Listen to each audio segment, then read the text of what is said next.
All right. Let's see if we end up going live. We should be. We've also got to make sure that we go live on Twitch. So let me go double check that. Give me a second. I am not the original Granny Boy. Don't you guys worry. Welcome, everyone. Welcome. We are live. It looks like Twitch is live as well. Let's see how this works. Twitch is live. Testing on Twitch. Should be good. Also, people are coming in. It's working. This is amazing. All right. Max, good to see you. Andre, good to see you. Okay, cool. Let me post to the appropriate channels. I actually got the chat to come up. Ready, Erlen? Are you guys seeing the chat on the video as well? Now this is pod racing. Can you say hi to me? Ready? Good to see you. Glad you're here. You are a decent chess opening. The ready. Perfect. Let's go. Good to see you, Blanche. Happy Saturday. Guys, what the hell? Catan live stream. There's 2 streams going? That don't seem right, Chief. On my YouTube chat on stream, yes, perfect. I'm not going to say anything. Granny Boy. I'm not the original Granny Boy. That was Granny Boy 47 or Granny Boy 69. Don't you worry about it. Been so long since I watched your YouTube videos. I'm still cranking out videos, man. We're still going here. So it's a little strange. My YouTube is showing 2 lives, which makes 0 sense. So I have to shut down one of these lives somehow, some way. I just don't know. Okay, I'm seeing something here. I can't have 2 lives. It don't work that way, Chief. All right, so I think I'm going to kill this one. If I lose somebody, I'm sorry. Let me see here. Somehow, somewhere. That looks good. I'm pretty happy that it's showing up. I can't have Okay, that's weird. Give me 1 second, guys. I am going to just be troubleshooting this real quick. I kind of mentioned before, like, you know, we're going to be making a big push into streaming. But I've got to figure this out. Obviously, I've streamed in the past, but primarily a lot of that was on Twitch, which honestly, I love Twitch. I love the experience on Twitch. I just thought it was way better than YouTube. It was more community friendly. But like the reality is I'm building a YouTube channel, right? And I kind of just have to play in both ponds. Tara, good to see you. I can't keep up, man. I can hardly keep up. Are you kidding me? All right, so it's showing 2 streams. Let me see if I can go to my studio and kill that other stream. We're going to kill it. By the way, if you are not subscribed, you love the channel, you want to help support what we're doing, yeah, it would really be helpful if you can subscribe. Really appreciate it.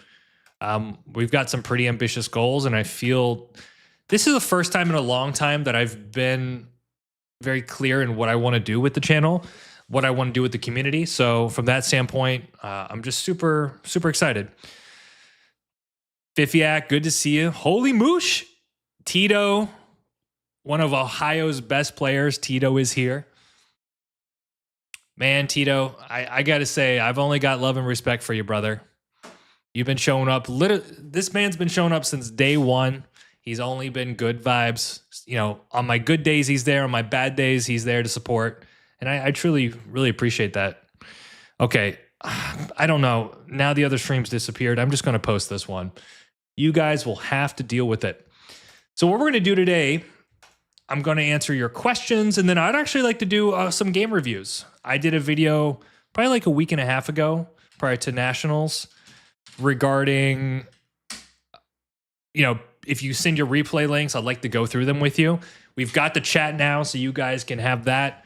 I would like to do some maybe 3 or 4 game reviews, you know, kind of go through the replays, kind of discuss the placements, look at how you played the middle game, and ultimately find some opportunities there.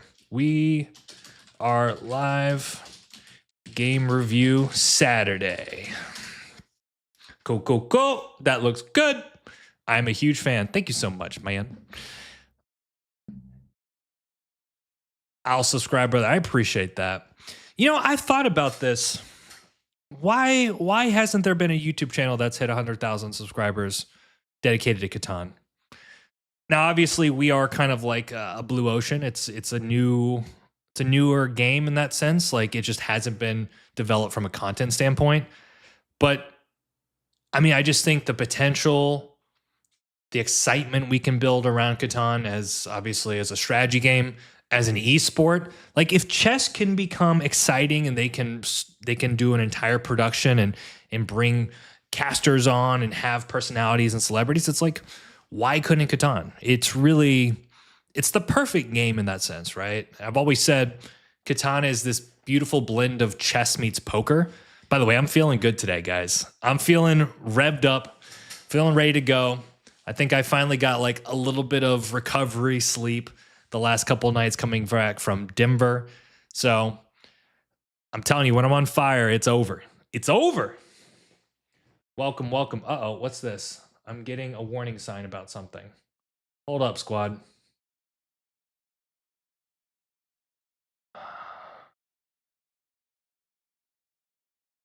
It's trying to go live on this. Catan Pro reviews your games.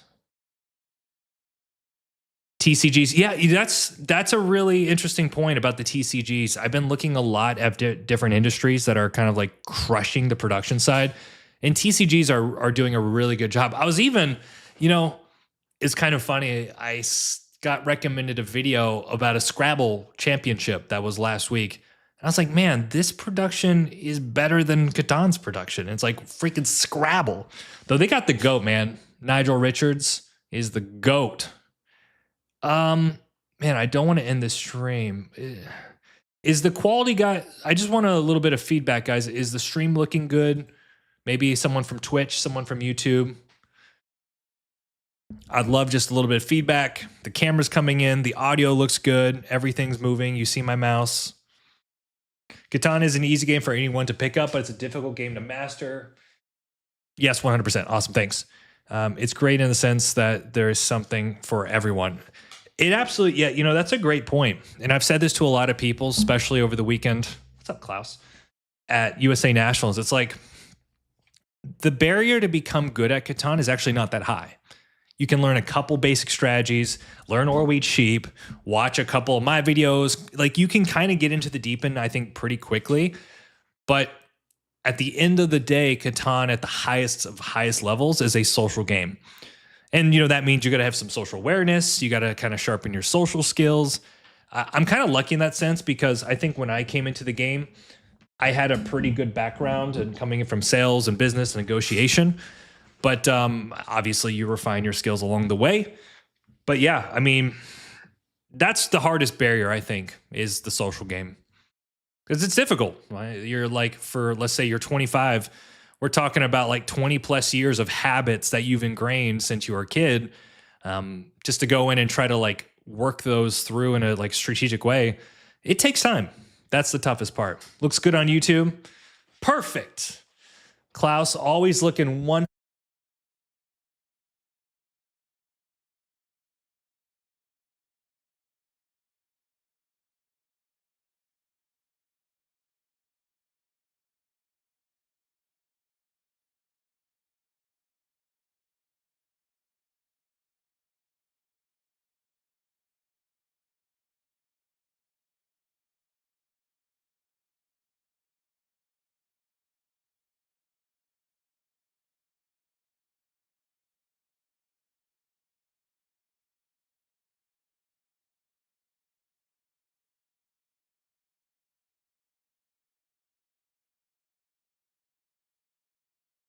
I'm telling you, man, Klaus is messing stuff up.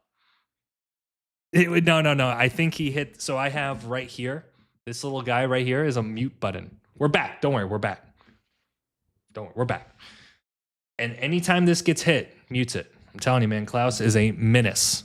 Sorry, guys. Sorry, guys. You hear me? We're good? Can't hear you. You should be able to hear me now. We're back. Okay. My bad. My bad. All right. So audio's fine now. I know. I hit the mute button. My bad. My bad. All right. So here's the deal, guys. Last week and a half, I asked you guys to send in some replays. I got like 40 replays, so I can't do all of them. But I'd like to get through a few of them today. Kind of vibe with you guys. All good. Yeah. We Gucci. And ideally, I would like to try to make this format like 20 to 25 minutes. But you know how I am. Like sometimes I just go. And but I'm going to try to see if we can package these replays kind of quickly. Because be honest with you, I know no one wants to be reviewing a replay for 45 minutes. Neither do I. He just came to sabotage the stream. I'm telling you, Tito, Klaus is a freaking menace. He is a menace. So before we get started, let me just make sure. Hydrate. I forgot about the Twitch too. That's so cool. That's coming in on my my thing here too. I'll hydrate a little bit. Okay, let me put this here, and we should be good. Live. Any fun stories of the week? Any big wins anyone wants to share? Something we used to do all the time on Twitch. I always loved hearing, people playing tournaments or, even just good things going on. Let me make sure the sound is in the right place as well. It is not. I'm so not prepared.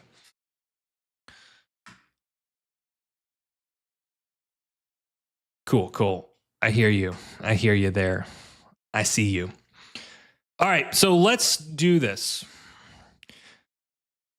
So let me get some information about this specific player.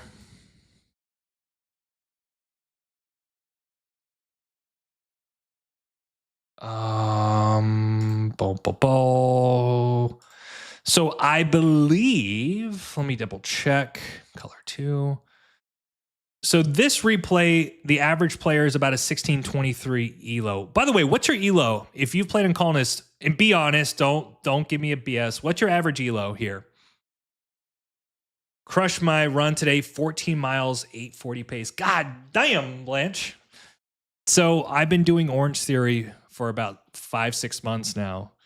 And I used to be like, when I was a lot younger, I wasn't like ultra fit, but I was like decently fit, I think my best mile was like 7:30, which I was pretty happy about.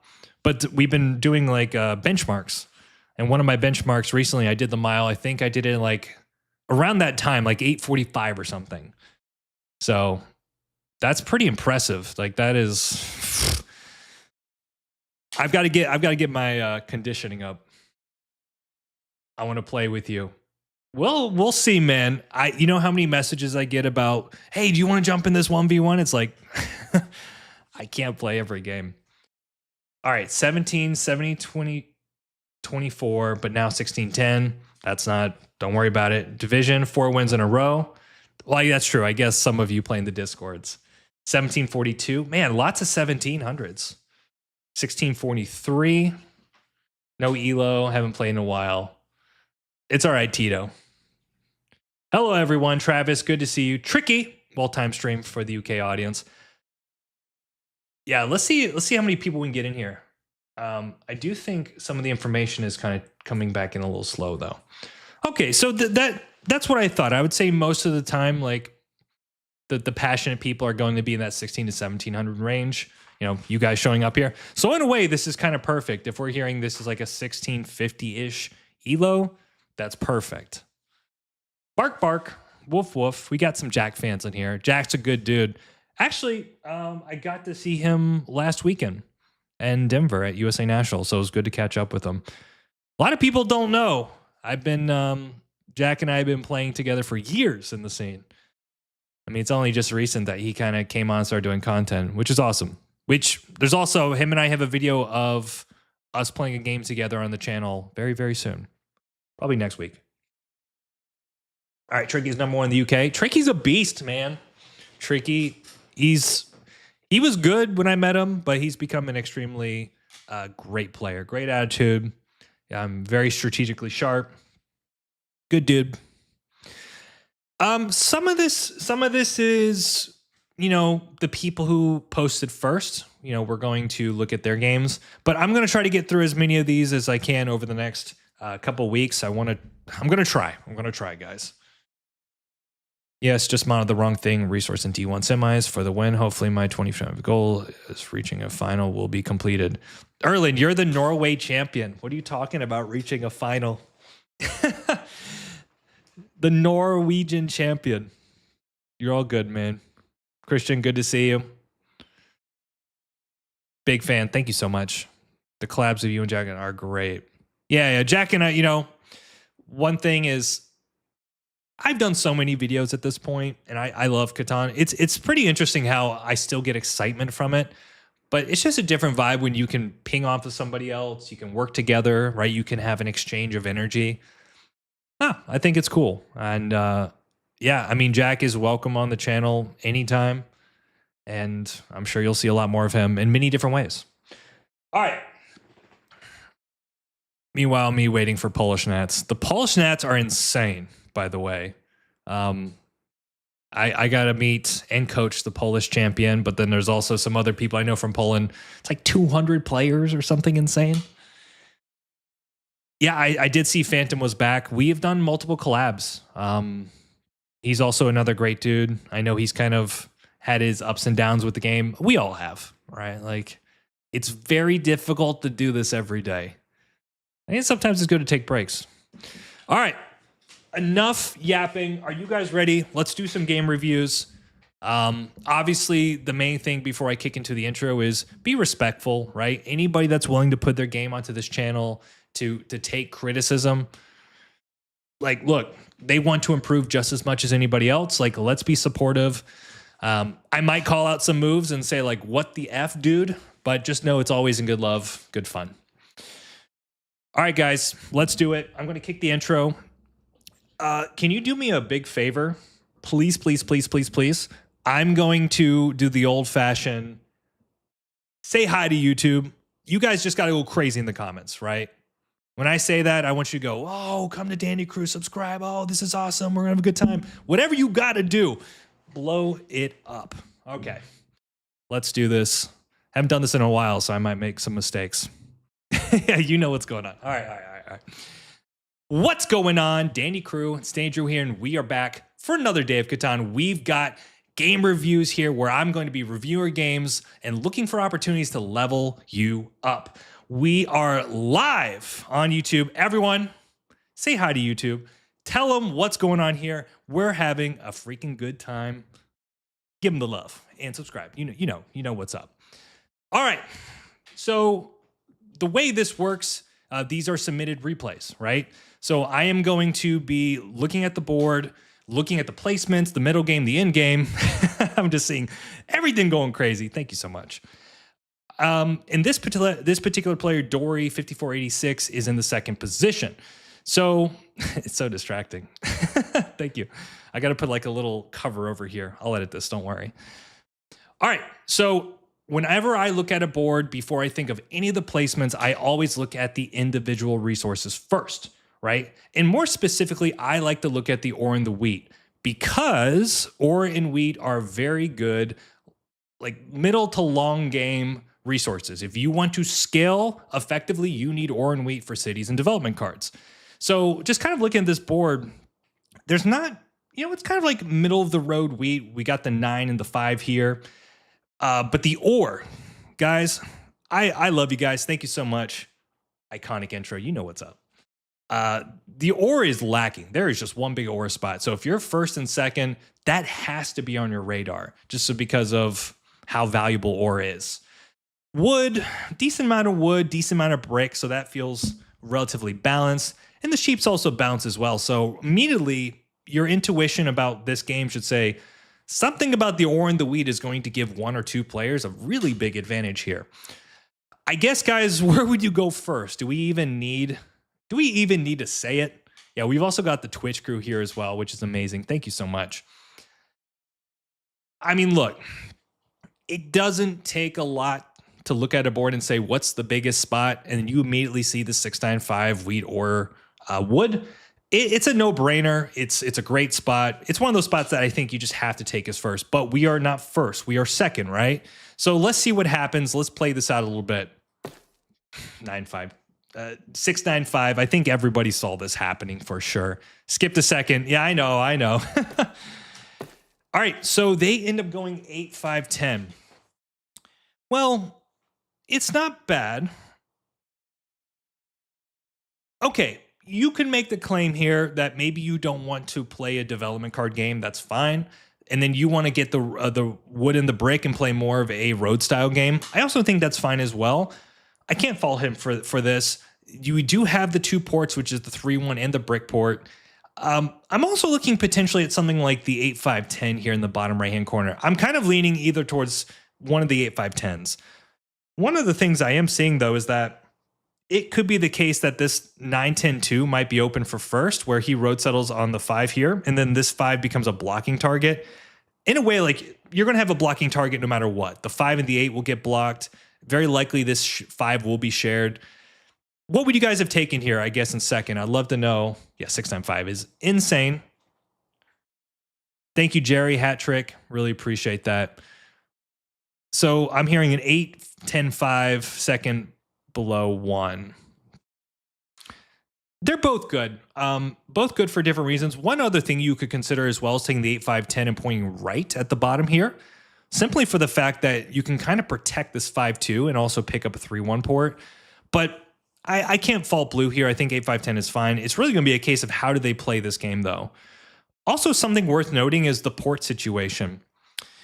It feels like there's a lot of 3-1 ports, but one thing I am seeing is this wood port, right? So whoever can get on to this like road settle to the 6-3, I feel like this 6 is going to actually just be a really nice isolated hex here. Then again, we might even see red just take 6-3 as well. So, all right, so let's go through the game. Let's kind of see some decisions that were made. I think this is probably an 8-5-10 angle here in the bottom right for third. 6-3-11. Also fine too. I think from that standpoint, they just want to get onto that good ore. I can't fault them for that. Probably just points left. We could also point down is fine. Yep. Geez, man, this is looking really, really good for fourth though. I am seeing kind of what I mentioned to you earlier, right? This 8-10-5, 4-9-6, point up to the 6-3 and the 5-2, though 6-3 could be that target for red. I think I take the best wood and brick because raining ore spots are lacking production. That makes sense. Yeah, the more I look at it, the more I think the 8-5-10 is fine. Obviously, though, one of the issues for blue here is if the 8 gets blocked, he's kind of in a world of pain. All right. Yes. And then 8-5-10 point right. Look at this guy, man. So I like what orange has here. Obviously, he's got a buttload of sheep. Man, think about it too. Like if orange could get over to the sheep port long term, like road settle and then get over to the sheep port, he's got just a really nice production road game potentially. Feels restrictive for third here. Hard to get a good wheat spot. That is true, Maximus. The one of the disadvantages if you're third here is like taking the 6-3-11, you can calculate in a lot of cases what you're getting back. I'm sorry, but you're not getting the 8-5-10 back as third. That is going to fourth almost always. And really, this setup is just, it makes 100% sense to why orange did it. So maybe that was a little bit of a lack of just thinking ahead from black, but he does have the best ore. It feels like he's just going to have like a weaker version of what red's going to have. And I don't really like that decision from him. All right, so let's keep going here. Now let's see what black does. He could go without the wheat. So he can do something like one of the 8-3-4s. I couldn't fault him in either direction here. But kind of feels like at least go get the best brick and best sheep combo. And then see if maybe you can plow to this 9-12. It's a real threat, I think, potentially. Okay, so black opts to kind of go for an all 5 resource strat. It's not bad, but it's not great either. I think for black here, if he really wants to make sense of this setup, he's got to get to this 9-12. to get himself a pretty good port, but then also expand his setup by getting a new source of wheat. If he gets 9-12, black's in a much, much better situation, but I just don't see it happening. Points up, insane. 8-4-3. Also pretty good. I think he can make a case in either direction. I think he can take the 8-4-3 here and then run to the brick port and have like that monster 8 roll. But this is going to diversify him a little bit, right? He's going to get a new source of brick, which he potentially could take to the brick port. I don't hate it. Double wood, double brick, and he has the sheep and the wheat. It makes a lot of sense, but his road network's not great. That's going to be the really big challenge for him is he's got the wood and the brick to build roads, but how does he build his roads? And now, I mean, where does first go here, guys? Does first even need to ask questions here? Because this is absolutely insane. Yeah, just 8-4-3. He could even get greedy if he wants, but I think just pointing up makes a lot of sense. Wow. And he's going to get the 5-4-11. Okie dokie. All right. Let's hear some opinions. I think red is just cooking here. Red, this is an insane setup. Like, this is like when you're playing against brand new players and they don't know what they're doing, and you just get the most insane setup of all time. The side by side, it was probably true. It was probably better from that standpoint. Also, it's kind of tough. Like, how does, obviously for blue, he blocks the 6, but I feel like if blue takes the 8-4-3, now that I'm looking at it, the blocks become a little bit clearer, right? He can block the 6 and then he can flip it to the 8. So maybe the 8-3-4 was actually just better for him. Auto win for red. Let spot play and grab a new game. I don't know about that. So here's one thing, guys. You need to keep like your mindset about Catan. There's a lot of people who get amazing setups, but sometimes rolls can change the vibe. You can pull a monopoly. Don't count yourself out, okay? Don't count yourself out. A lot can happen. Obviously, red is in a very dominant position, and if it was like a top-tier player, you're probably in a world of pain. But 1600, a lot can happen. All right, so let's kind of go through the game here. I want to ask you guys in chat, if you're blue, which you are for the sake of this video, what do you do first, right? We got a road. Where do you want to go? Let's hear it. This is red versus orange. Red versus orange. Kinda, yeah. But I also don't dislike what blues, like, a lot can happen, guys. Mono is a card. Blue, that is true as well. There might be a case where we get a couple rolls. I think blue getting the 5-4-11 is a fantastic addition. On top of that, it also cuts red's ability to connect for longest. So it feels like somebody else has to get the spot, and there are 3 players that potentially could. So I don't know. It's tricky, right? If red decides to go for the 5-4-11 first to secure the spot, then he might run into black plowing him on the 9-12. All right, so we're seeing brick port, double the wheat, 8 brick, 3-1, 3-1 on the 8 brick port. So it feels like we don't quite know what we want to do yet. I think both are good picks, right? The brick port has some play down the road. The thing is, I kind of feel like the brick port's going to make a lot more sense when we get a city, right? Because at that point, you know, we're going to have a lot more rolls. I don't know if I want to go brick port right away. I think 3-1 potentially could be better, but it's close. I mean, how much wheat do you also need, right? Like let's say you'd road settle on the brick port and the 10 rolls 2 or 3 times. You're going to have like 4 or 6 wheat in your hand, and you can only port brick. So I kind of feel like potentially going for the 3-1 now could be a decent play, but I wouldn't fault you either way. Any viewer games? We might be able to play a viewer game at the end. That could potentially be on the cards. All right, so let's see here. Let's see what blue does, and we'll see how it plays out. But yeah, I think the big thing here is we have to stop red. All right, so we have a road. Oh, so I think this is very interesting. If you're red and you're tracking, you know that blue is holding his hand. Clearly, blue wants to get the 5-4-11. And honestly, if he gets the 5-4-11, he's in a much better spot. So I like this. The only issue here, though, is that red just needs a 5 to drop a road. So it's kind of like who gets the 5 roll in the turn next is going to get the spot. Not to mention black can still road settle and, you know, ruin your life. All right, so let's kind of go through this kind of quickly. Yeah, it looks like red has the road here. Yeah, makes a lot of sense. All right, so now the question is, what is blue going to do? Okay, so he's going for the port. He settles. I don't dislike it, but it just kind of feels like if the 10s are rolling at some frequency, it's a little bit strange. Maybe if he gets a double 8, he can buy a dev. His production doesn't really make sense to utilize a 2-for-1 port quite yet. But okay, this is not a bad play for him.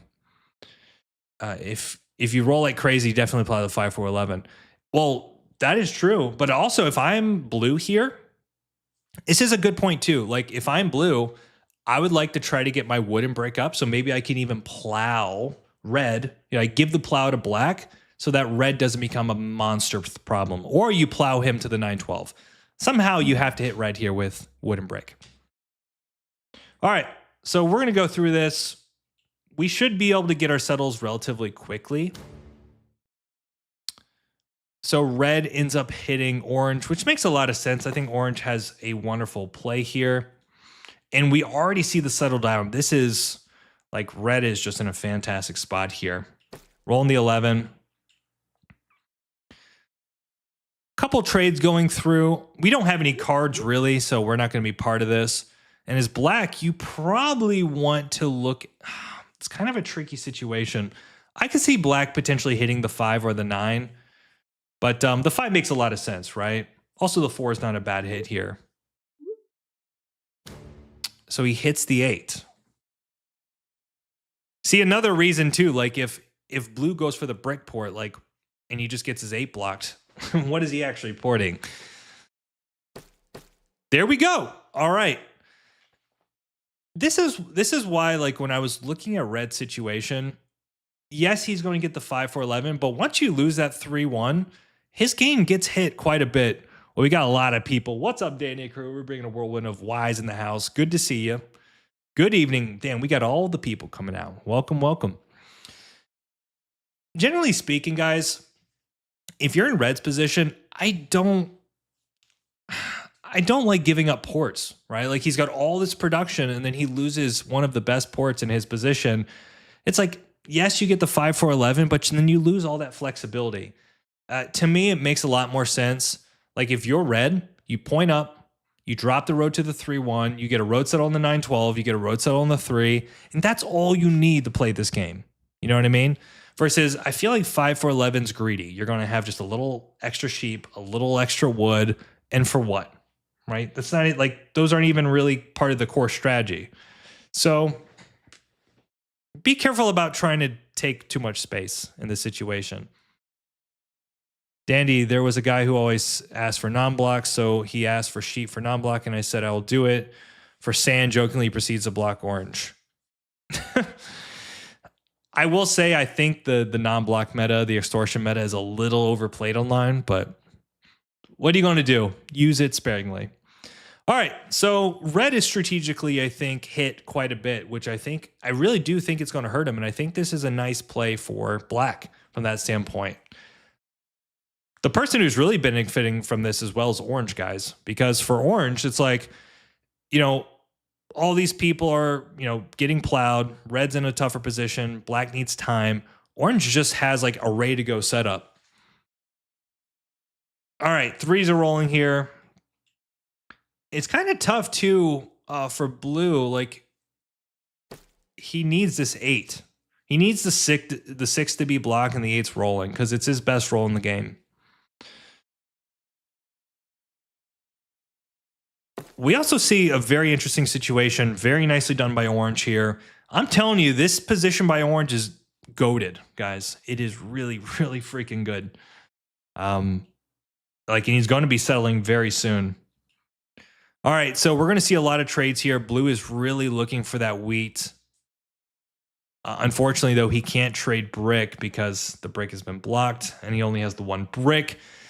So this 10 wheat kind of it's kind of tricky. I find in ranked, sometimes like having like a 10 or less wheat, like a 10 or what is it? What's the other roll? A 10 and 4 wheat or less. Sometimes it's just not enough. This is why I've been such a big proponent of the double wheat meta, just because wheat is like in the early to middle game, it's going to action you so much if you have an excess of wheat. It's also just tradable as well. Do you value the road play potential that comes with the 5-4-11? Not as much as you think, right? Because here's the thing. You're asking like, well, if he gets the 5-4-11, he can take road, right? Yes, but now he has no fast settles, right? He has no port play. He has no ways to get fast points by road settling. And if you think about his initial pick, what was his advantage? What was Red's advantage at the start of this game? By the way, this is not going to be 20 minutes. We're working on it, guys. We're working on it. The whole point of taking the 695 is to say, I have the best ore and wheat. And once you kind of like recognize that, that means that you need to be playing for development cards. You need to be going for army, dropping cities. So to say like, now I'm going to pivot for road is red, it's like you're playing against the spirit of your position. It just doesn't make as much sense. We can probably do a viewer game after this one. We'll alternate between reviews and viewer games. How about that? So yeah, good lesson for red. Maybe red's learning more than blue here. All right, so we need to make sure if we're blue here that we don't 7 out. Yeah, orange. Orange has everything now, right? They got the 3-1 flexibility so they can churn all this sheep. The 6 becomes their ore roll or their free card. And not to mention, like, they can pivot to devs, they can go for road, they can build a 10. Orange is in a dominant position. We are seeing devs from red, so that is working pretty well for him. A viewer game. Yes, we can do a viewer game. Even though I'm probably going to get my ass beat. All right, we need to see a creative trade here. Maybe 2 cards. Maybe he's got to get aggressive here. So lots of trade proposed, and he just couldn't figure it out. If I am blue in this situation, I don't pass here, right? I'm porting for ore. I'm porting for something, or just dropping a road. I think passing here is not a good decision. And sure enough, he rolls a 7. So right there, right? Your setup is, I think of it this way. This would not have happened if he got the 3-1 port. We talked about like, you guys want to go brick port. It doesn't make sense, right? When you look at the composition of his hand where he's going to have a lot of wood, sheep, and a little, some brick, doesn't make sense. But if he gets the 3-1, he can action his hand in these situations. So I think that was a missed opportunity, and he would not have 7'd out if he went for the right settle. Obviously hindsight, but I'd still stand by that 3-1. And he loses the brick. Oh, man. So this is kind of getting worse and worse for him, unfortunately. Yeah, I think this is the bad decision, though. Like, why blue's getting robbed here doesn't make a lot of sense. Okay, so apparently he's getting robbed because he lied. You forgot to mention the amazing, too. This is true. I can't catch every roll. I'm trying to get through this as well. Interesting. So we're also seeing the road building play. So black is doing much better. What do we think about that play, guys? The road building to the 4-11. Is that the right call? Is that what black should be doing? Dandy, the next Olympics has decided Catan will be a sport. What event should they remove? What event from the Olympics? What's the one? Is it curling? When they have like the brooms on the ice and they're like throwing the thing down the ice and everyone's. I think it's curling. Dude, good to see you. Good. Dude, Nolan. I like the 9-10 better. Yeah. And this kind of goes into that. It kind of goes into that play a little bit where it's like, you have the best ore. Why don't you just go get the best wheat? And the reality is like, he can probably city up and then build to the 11-4 if he wants to. Not to mention, like, it's not bad, but I just don't feel like you're getting as much utility from the 11-4. It's like a 5-point spot versus going to the 7-point wheat spot. And in his position, the wheat's amazing. So I think it's a missed opportunity. Go get the 9-10. You can build back here later. Little mistake there. It's kind of interesting, though, right? I mean, red's still in a great spot, but And he's popping devs consistently, which has been amazing for him. He's probably still getting army. We do see a hit on black. I guess so. Nines are popping here. Blue is just really falling behind here. Really falling behind. I don't really like the 5 here. I think you've got to think about stopping the resources that are going to cause you problems as orange. And absolutely the worst rolls here are like the 6 and 9, right? The ore and the wheat. So kind of strange. There's so much wood on this board. Like, who cares? Unless they're concerned about like the double play. But I just don't see the connect right now being a big threat. We'll see. Let's see here. Of course, the 5 rolls. He is using this wood, the 4-for-1, though, which has actually been pretty interesting. The 2! There you go. You get the 2. Breakdancing. The thing is, breakdancing is such a new event, though. I feel like they should give it a couple years. You can't just remove it right away. The 9-10 swallows red's expansions as well. Yeah, like you could see a situation, honestly, if they take away the 9-10 and they plow across the top, it is possible red could just get locked out of winning this game, which would be actually a really nice situation. Booperinos, good to see you. Welcome, welcome. Yeah, we're going to have to figure out a new format for these replays. There's just too much going on. All right, so mistakes are happening. Red is still doing well, but we're not quite there yet. Okay. No knight. I honestly think if you're black, you want to apply as much pressure to red because he's probably winning the game. But then again, maybe he just wants to see if orange has a non-knight or not. So fair enough. So here comes the wood port. Mega City goes down. We're looking at potentially 6 points for orange, which if they can lock red out, like if I'm orange, I'm thinking about that right now. I'm thinking, how do I make sure that red can't win so I can buy myself time? It's very likely it could be the case, and I'm not seeing them talk about that. We do see a knight. We do see the hit here. Wow, he takes him under. And then the 5 rolls is absolutely insane. Wow, so we have a situation now. Red is potentially on 8 points, which is a massive problem. We do see the settle go down. Unfortunately for blue, though, he just doesn't have enough time here. I think he's kind of scrapping for time, unfortunately. Let's see here. Black is extending. So the road is becoming a non-factor. We're seeing a dev here for orange. Yeah, I mean, just doing such a good job. Okay, so he ports for the wheat. Very interesting decision here. Yeah, realistically, I mean, red, one way you could win this if he pulls another VP, maybe the road builder in a city. Red does have a lot of options, but I think he's got what he needs to finish the game. Dirt Nap Nub, good to see you. Equestrian. I've known, the thing is, I know some people that have done equestrian sports before, so I feel like I'd be crushing their soul. I don't want to do that.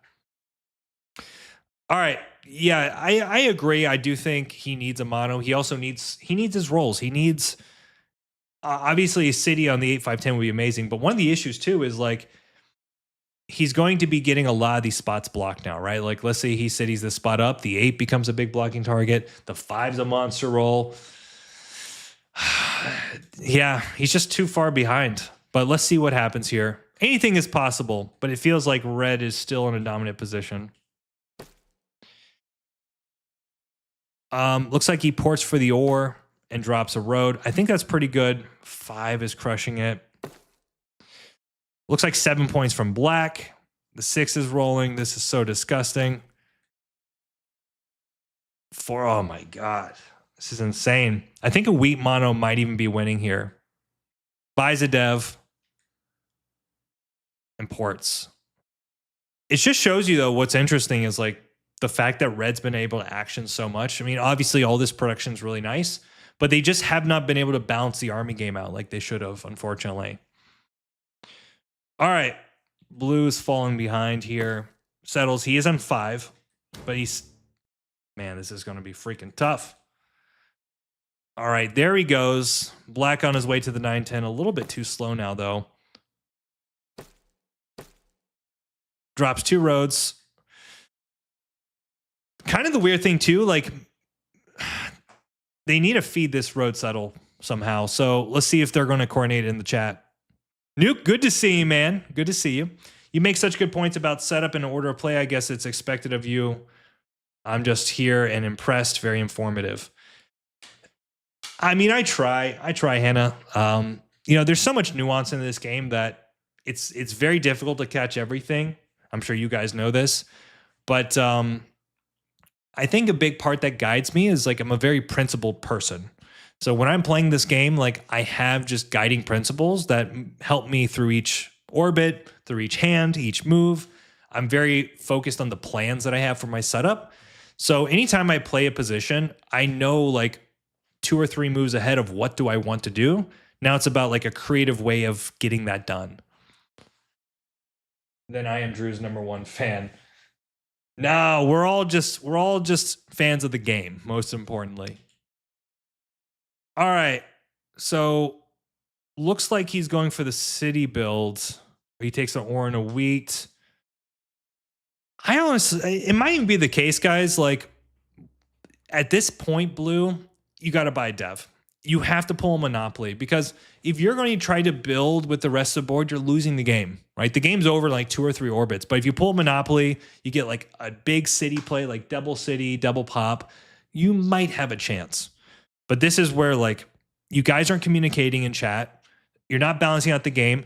Maybe these trades here, this brick could have been given to Black. Like maybe there was a way to get him to the road settle here so that he doesn't just straight up win with a settle, which looks like it's going to happen. So I think you're not communicating the right way. You're not balancing out the board.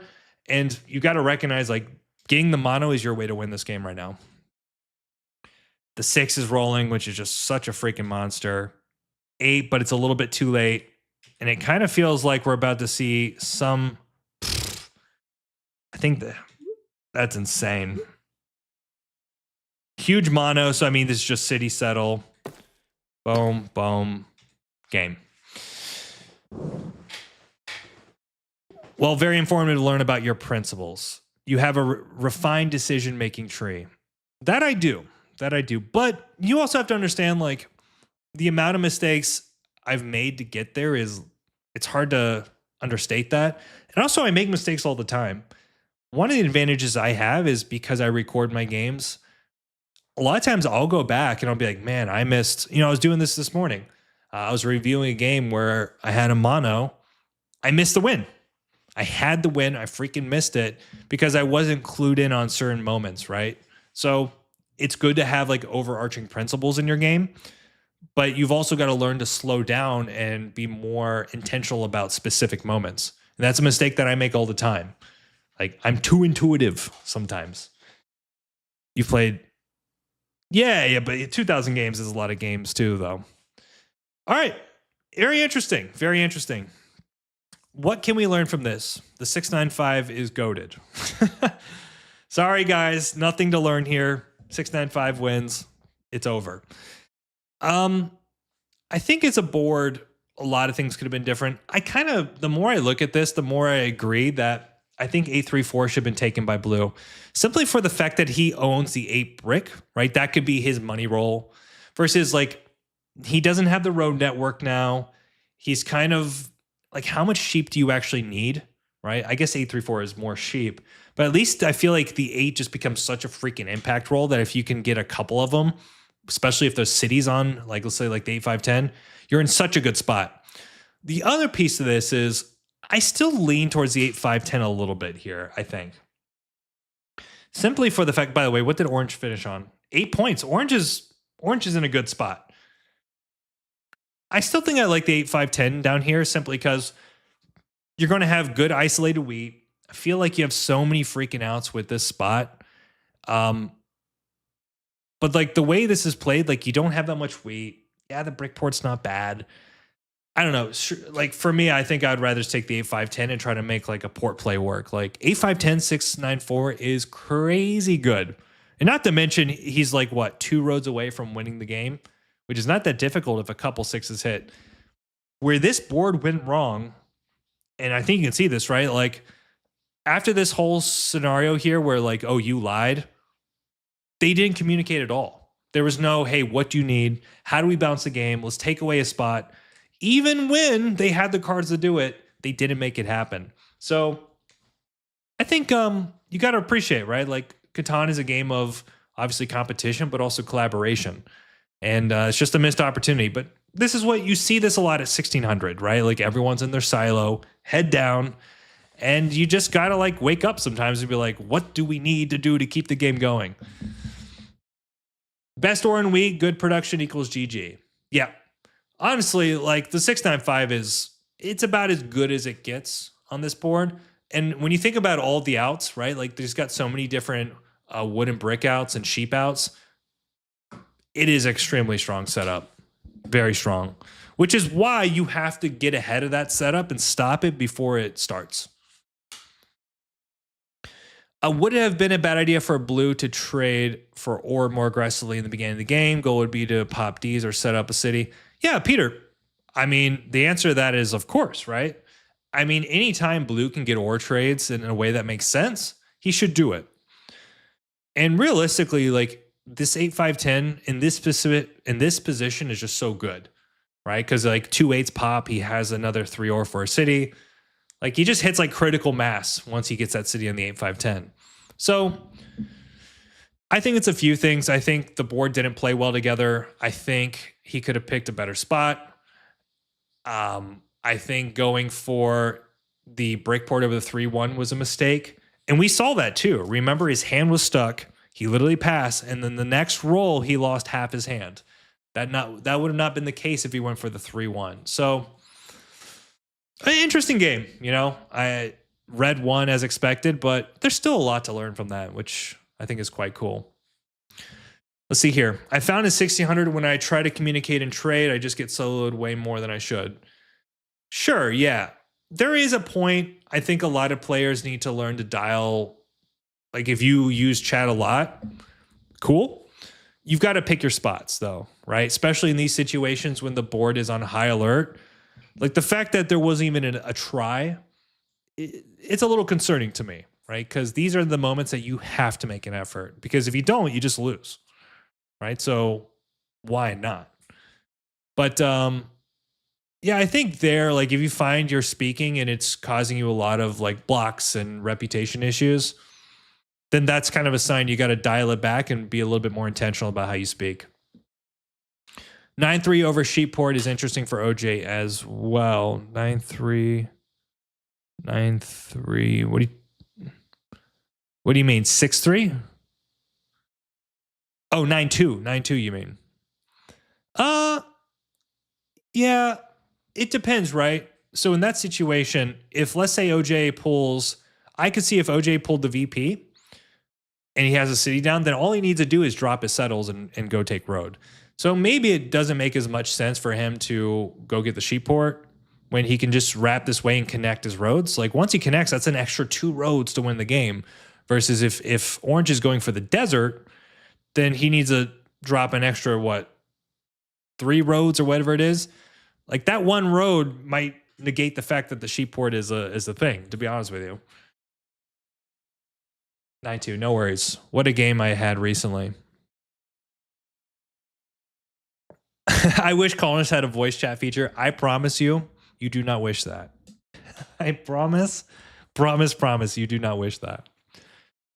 In a way, I kind of like the fact that they don't. Trust me, it would be a freaking nightmare if everyone got on voice chat. You had like 13, 14-year-old kids just screaming and yelling at you. Yeah, there's no way. It would go from like being a good experience to being one of the worst Catan experiences of your life. And people already complain about a lot of the toxicity as it is. My nose is itching. I live for chaos, apparently, man. Apparently. So how about this? We can do one little friendly game. We'll do a little viewer game real quick. My nose is itching. So here's what I'm going to do. I'm going to invite you guys. By the way, yeah, the COD lobbies. I used to play Modern Warfare. If you are not following the channel, can you please, go over there, hit like, hit follow. It would be very helpful for show. We will play a game. It's going to be a very fast game though. Okay. So here's the way it's going to work. I'm going to invite you guys into the Danny crew. This is my lobby. Oh, hold on. Sorry, this is my server. And then shortly I will post in the lounge. So whoever comes in can play. Now, listen, if you have played recently, let somebody else play. You know who you are. By the way, how many people do we have on Twitch? Let me go look at my Twitch. I think it's so cool now that I have like Twitch and YouTube going at the same time. By the way, Twitch, I appreciate you guys. The Twitch crew. Okay, we got 20 there. We got 20. What up? What up? All right, so wise old man, good to see you. Yeah, so right there, you guys can see the Discord. Feel free to jump in. Hello. We got a bunch of people. Good to see you, Jonas, Rory, Shayon. And then probably in like a minute, what I'll do is I'll post in the lounge. And it's going to be just like first come, first serve, guys. I don't really have a good system for this. First come, first serve. But you will be playing the granny boy. The granniest of boys. I really appreciate that submission there. Interesting game. I think there's a lot to learn.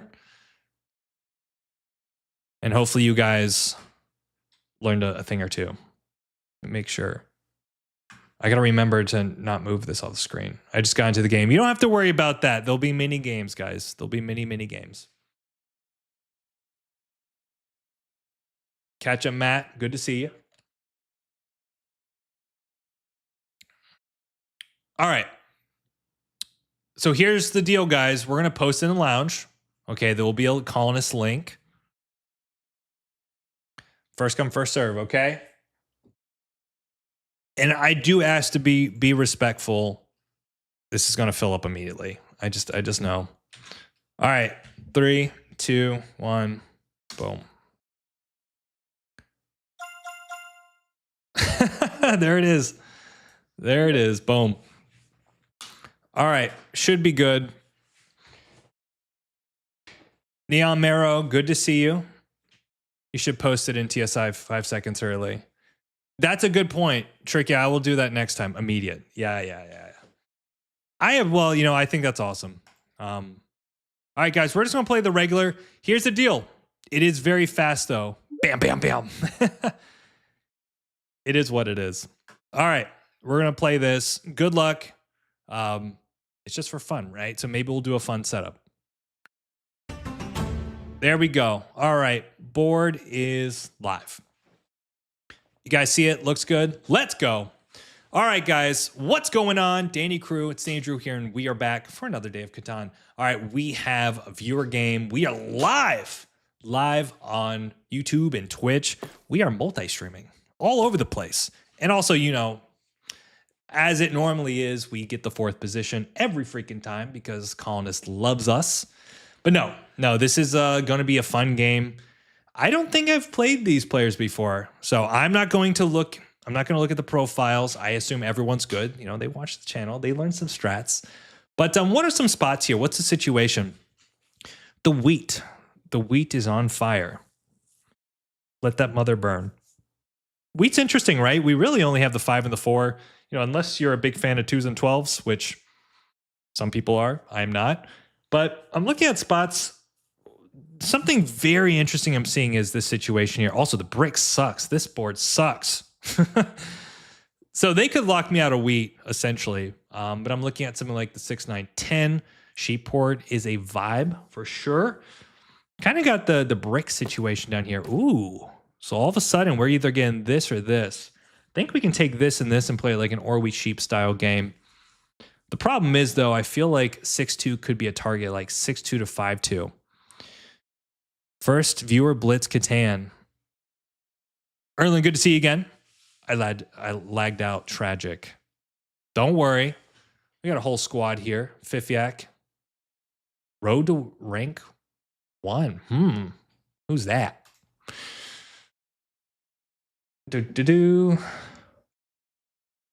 Orport is a thing, a chicken wing. We could do the Orport. Well, I'm also looking at, I kind of want to go the double wheat. So if I go like 6-5-11, 6-4-3, I mean, I guess they could take 6-4-3 and then we could just do something like this and this with Sheepport. That could work. I'd love to get Brick though. I feel like Brick's good here. I'm cooked. The table talk has already started. All right. What do we take here? Do we give up on the wheat? Go all in Sheepport? Be the sheep guy? And the big question is, doesn't blue take 8-10 here? 8-10 with this spot, and we go here and here? Potentially down here? It's kind of funky, though.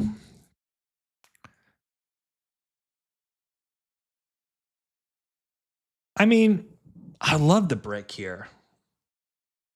What if we do this and this? Double wood, double brick, no wheat, and we make trades. We get the Sheepport to go with it. We're definitely doing the 6-9-10. Oh, I got to be quick here. I got to be quick. What do you think? 4-3. Hold on. Why don't we do the fun pick here? So we're going to do this for sure. Maybe I should have done this a different way. I'm thinking, do I take the 4-3-11 and then try to make that angle work? But then he goes 6-5-11. Here, he goes here. We could point right, technically.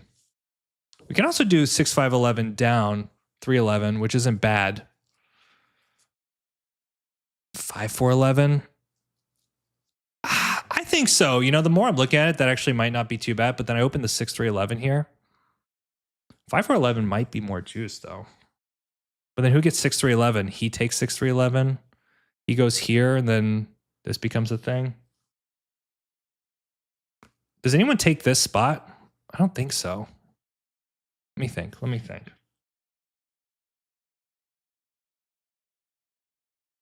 3-4-11 is also an idea. 6-4-3.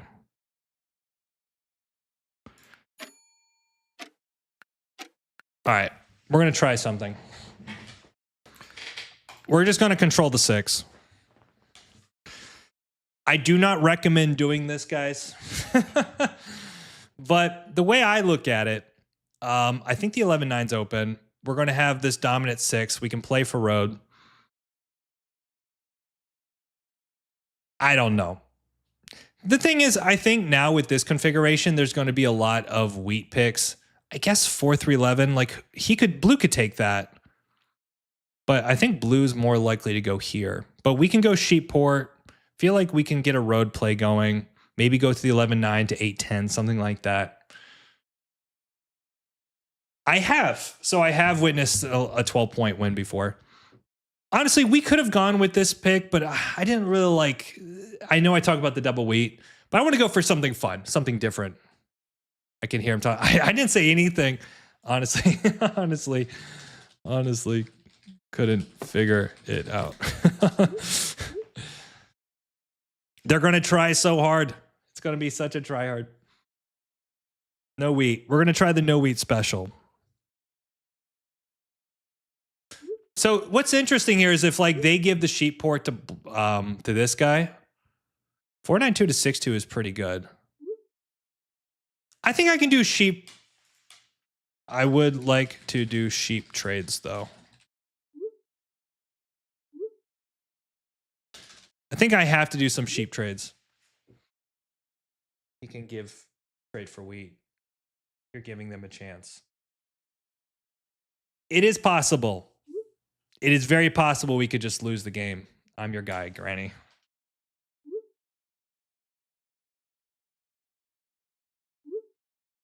Collusion! Wow. Well, doesn't he just go here? All right, road builder. If we can drop a road and go plop, plop, man, I'm dumb. I'm over here. So doesn't he just go 942? I don't like this from black. I think it's like a little too cutesy, but he has double wood, double brick, and then he can do the trades. But I think here you're either just going 810 or 942. I think for us, though, we have to get the sheep port.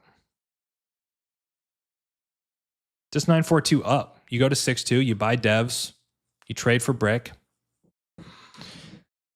Road build 8-4. 8-4. That would be amazing, right? If we got road. But the thing, he starts with a road. So the only way I can make sense of this, wow. Well, now we need a road built to the 492. All right, sheep. We got sheep. Everyone, we have sheep. Sheep's on the market. We got wood. Okay, he just drops a road though, right? Don't complicate it. 6-2 to 5-2.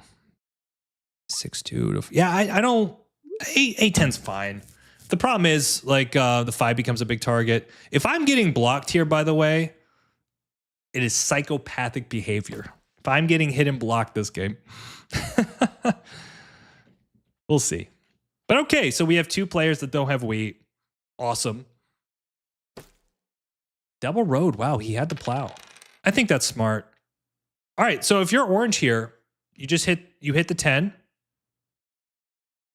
You can hit one of the 10s, but that only hurts me. What a guy. What a guy.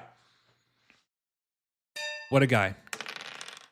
I don't want to be that guy, but I need the wheat. I'm sorry. I need wheat. I need wheat. Sorry.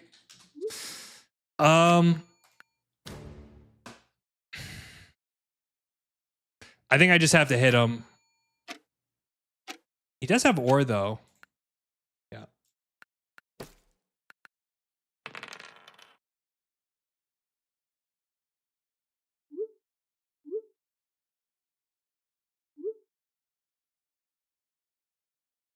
All right, so how do we win this game? Probably we don't. That's the problem here. That's fine. I don't care about the 10. All I care about right now is getting a settle down, because as soon as I get the sheep port, like, damn, and these 8s are disgusting.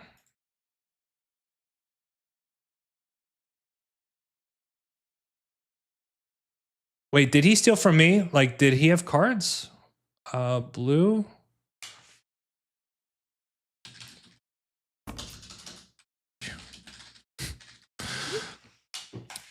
Yeah, I mean, okay, fine. I guess he wants to steal the wheat. I guess he needs wheat as well. So I got hit blue here, I think. More sheep. Let's go.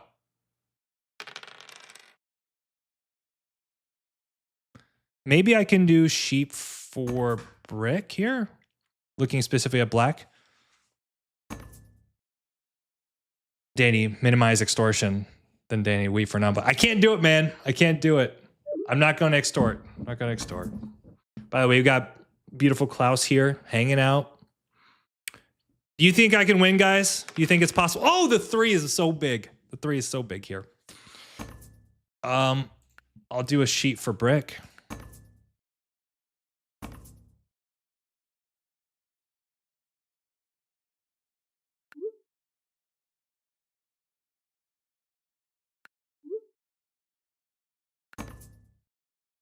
He doesn't have wood, does he?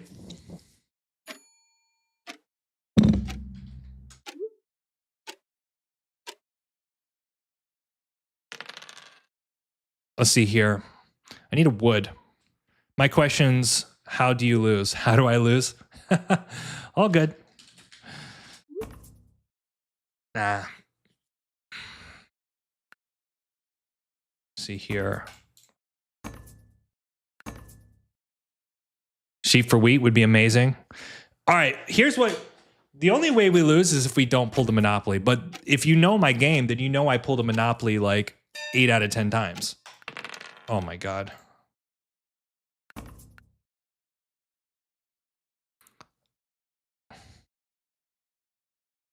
Freaking sheep port's about to go live. All right, we're going to see if we can get this. Unbelievable. We've already got the sheep port. Okay. Roll 6. We actually have city rolls here. If I shouldn't get soloed here, but we'll see. It's kind of hard to hit me.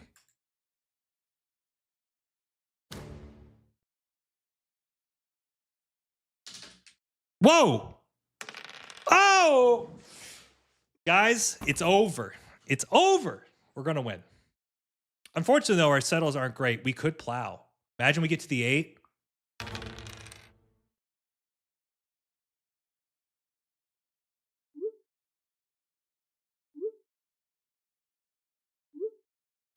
I don't have any wheat, brother. All right. Here's what's going to happen, okay? I'm going to let everybody know. We're going to lose a sheep. No doubt they're hitting us. I mean, he should. Maybe the 5. Oh, my. No freaking way. 10 is a city. I needed a 10 in my semifinals. I needed a 10 so freaking bad, and I couldn't get it to save my life. If we get a city, we're gonna plop that down so freaking fast. Roll 10.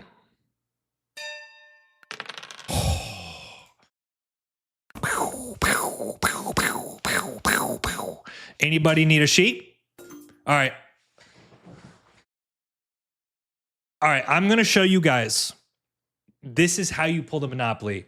Guys, if you want to learn Catan strategy, you are in the right place because every time we buy devs, we buy the Monopoly. It's the way we win most of our games. And just like that, we're going to do it a little bit later. Don't you worry. Damn it. All right. Well, the problem is I'm like heavy 6 here. Wow.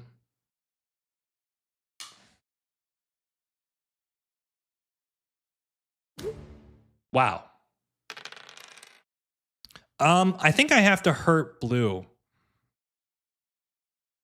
We must hurt him. We must hurt him. All the non-blocks and non-steals. Bruh. The no wheat meta misread. I love this. I get to keep. That's just beautiful. Perfect. Honestly, black's in a great position here. Okay, we're going to hold here.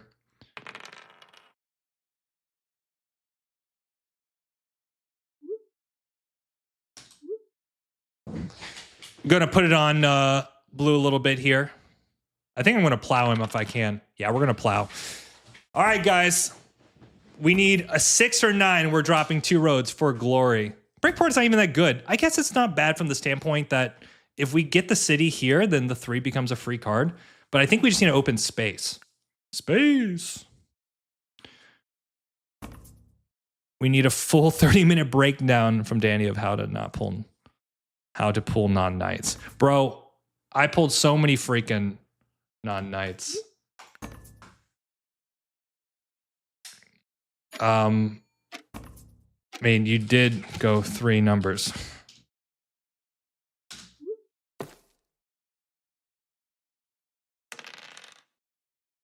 We do, I can get the wood. Should I get the wood from black? And then plow blue? I think we do. Black would take this trade. He should take this trade. No, he's only got 1 card.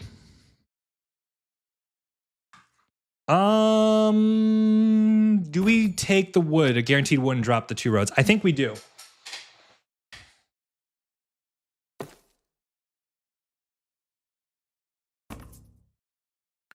Interesting. So we can hit the 8 here, I think.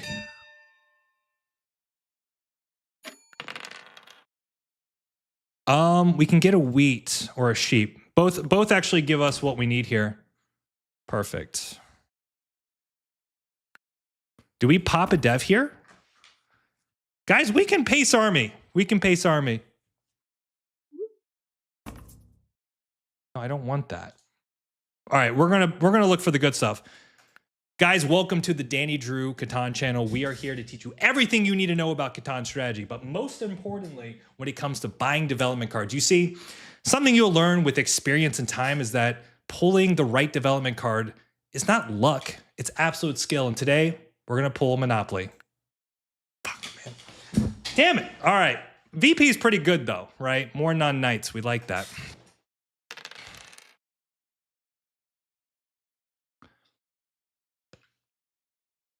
At least I got the wheat.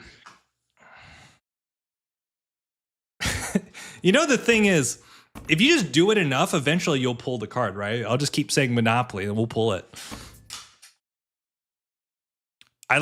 Honestly, I like how the chat comes up here. Double play unlocked. I don't think we're double playing, guys. Yeah, I don't. We can't always play for the memes. Okay. I don't want to plow blue, but I feel like I have to plow him. Yo, blue. Yeah, this deck is broken. This game is broken. Where's the good stuff? Okay. We can do this. We can do this. A 9 would be great, though. Interesting. Orange is doing well here. I feel like I got to hit him. Jeez, do I plow or do I buy a dev? I'll let you guys decide. Plow or dev?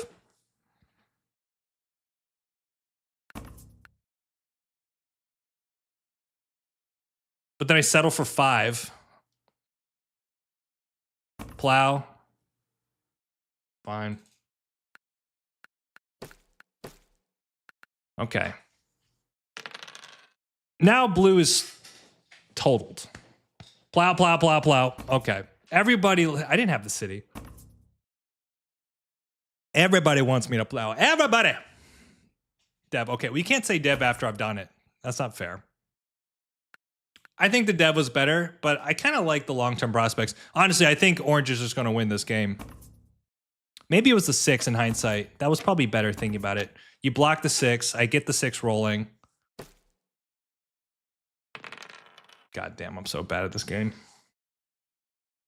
And then now he just steals the sheep. Bro, he's so lucky. He's so lucky. Goodbye, sheep. Yeah, I think in blue's position, he has to see, like, I'm not really his dev comp. Like, so to block my 6 makes no sense. Like, if you think about what you're really concerned about, like, if you're worried about a 6, then the guy that's getting 2 war on the 6 is a much bigger issue here. But I guess now he's got at least a dev or 2. Of course, yeah. I mean, this is an insane setup. But it's also one of those tricky things, like, I think when you take 9, 5, 10 as black, you're not giving yourself a lot to work with, in my opinion.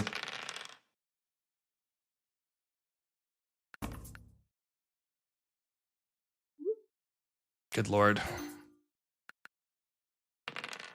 Okay, that's good. That's good.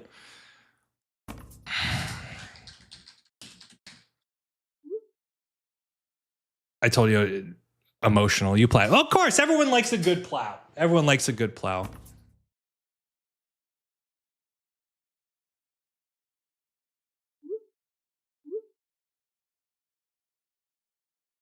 The problem here, too, is that literally 2 players control all the wheat. So that the event, like, let's say Orange, we need this 4 not to roll. Holy smokeronies. We need a 7 here.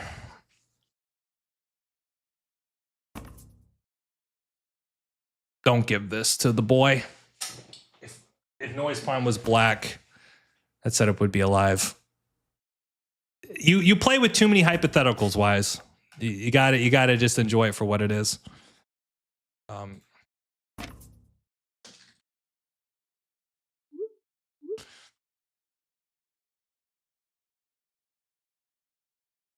We can still do this.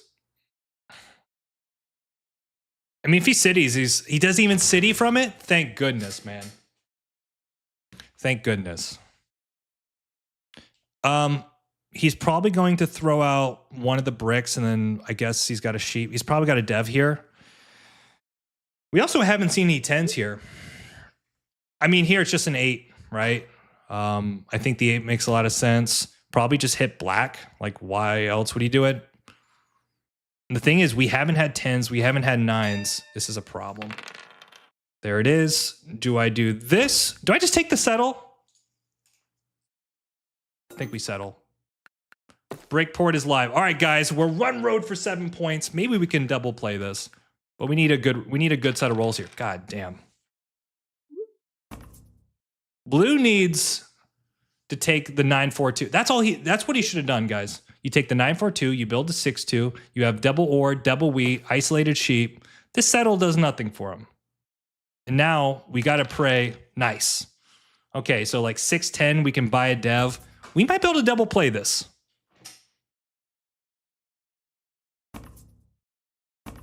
I'm watching the game on Colonist and stream. It's trippy. Yeah, you're probably like 10 seconds behind. Can we win, guys? By the way, I want to say thank you for everyone showing up. I know we have the crew follows from Tony Travel on Twitch. Thank you so much. If you're new to the channel, please give a like, subscribe.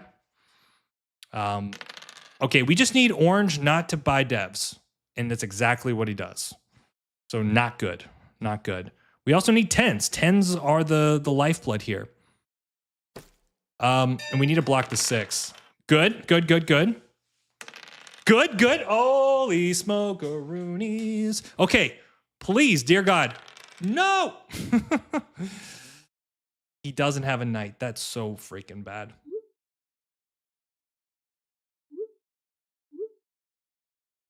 RB?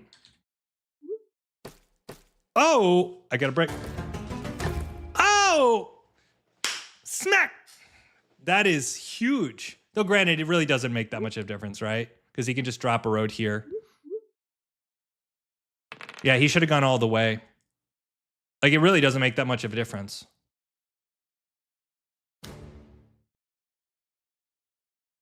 Wow, not even getting hit. This is great. We need to pop a dev here. If we can pull a knight, then we can fight army. Actually, blue's probably going to fight army. So in a way, like, as long as we build time, we're fine. Holy smokes. Okay. Can we just buy a dev here?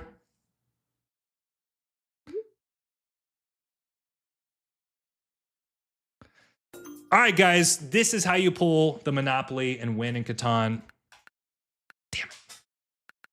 It's never going to work, man. All right, play knight, flip a knight. No knight! Holy cannoli. All right, so probably the 6 or the 4. If we can pull another VP, we can go for the double play here. That's huge. That's massive. I kind of prefer the 6 here, but we'll see. Next step was a mono just for your... It was not a mono, man. I'm being lied to. I need 10s and 6s. Oh, 5 is so bad. Go. Oh. Maybe we block the 6, though, because we need the 6. And we could use the 4. I think we block the 6. Because he has a wheat in hand.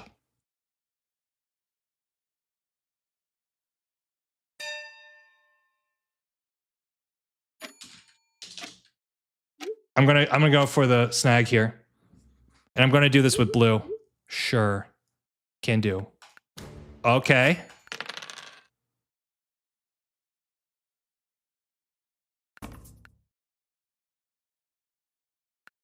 Ho ho ho. Oh baby. Oh baby. We got army. Army's ours. All right, I gave up a road. Oh my God. Okay, guys, we got this. So now we're at 7. Like 10, 6. Oh, you had a knight the whole freaking time? Okay, interesting.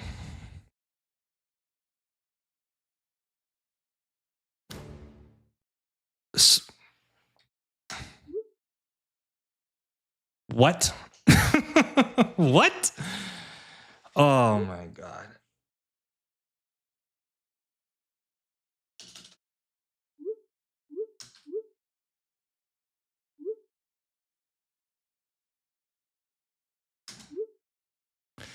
Do you see what I'm playing with here, ladies and gentlemen? Do you see it?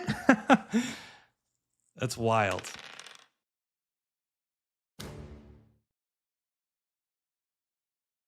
That sucks so much.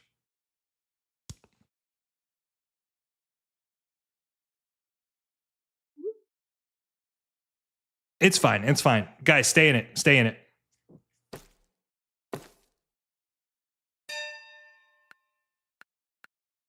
That's good. Oh, the freaking 2 is insane. This is not... That's kind of a bad deal. Okay, we just got to play. The 2!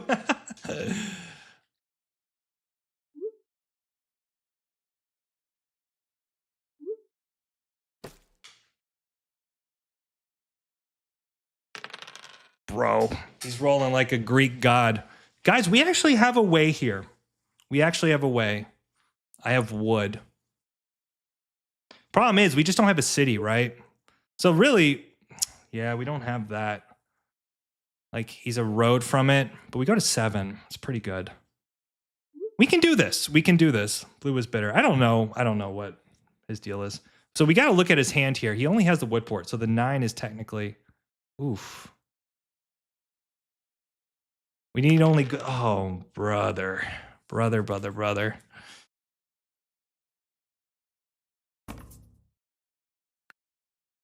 I think we're going to take the risk here. I think we have to take the risk. No. I mean, the thing is, maybe we just hold for the city here, leave the 6 pinned down, and just pray. Because like he can settle city, but as long as the 6 is blocked, use your port. Port up. So we go to 7. Like a road builder would be kind of massive. So the question is, do we pop, guys? Because he's going to settle, right? Or is he taking road? Road wouldn't make sense. He should settle. Ooh. There goes his wheat. So the one thing I'm thinking about is if we do roll something, maybe we can steal for the city. But the problem is then we lose. Okay. Do we go for the steal here? And we just block the 4. I think what we can do, we can either go for a steal, which stops the 4. I feel like it's the play.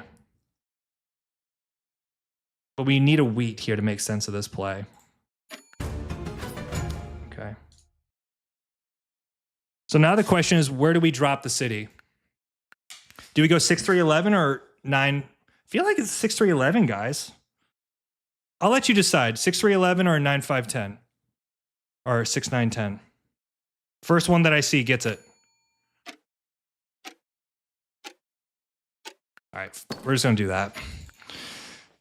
Now we're just goated, no cards. The 2! Get out of here, man. Oh! All right. 9 with the 6 is like right there. He has to extend now.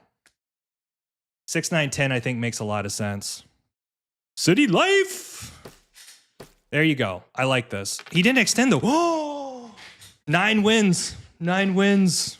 Okay, never mind. He's going to go for the connect for sure. 0-11 cards. This 2 has been so frustrating. Okay, if we can pull a VP, we got a good shot here. I'll do this. I think the idea here is that, holy smokes. This 4 is a menace. It's so close. It's right there. It's right there. I do have a pop. Do we pop? I think we pop here. It looks so ugly, though. But the problem is if he flips a knight, he can buy a knight. I hate the pop here, though. But it does empty our hand, and I think there's a good incentive. Just pop. Okay, army's ours. And I think he's going to flip a knight. Okay.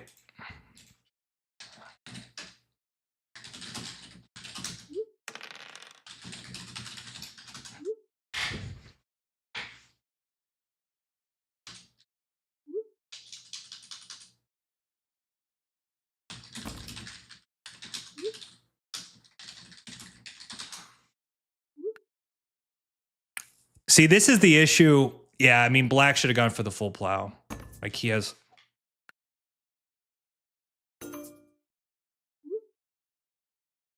What's his 1, 2, 3, 4, 5, 6, 7, 8? Perfect. 7. Oh my freaking God, Jesus. Jeez. This is wild. Yep, settle.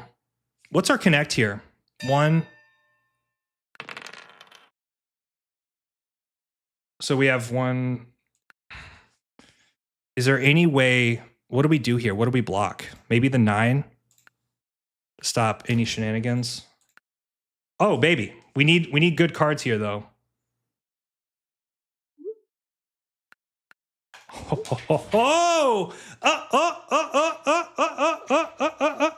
Now the question is, do we hold here or do we drop a road? Oh, the road looks bad. We're gonna hold. We're gonna pour for a week because wheat's always good here. Oh shit. Okay, so 10 wins. I think with the 6 being blocked or the 9 being blocked, we should be fine, right? Because he can't road.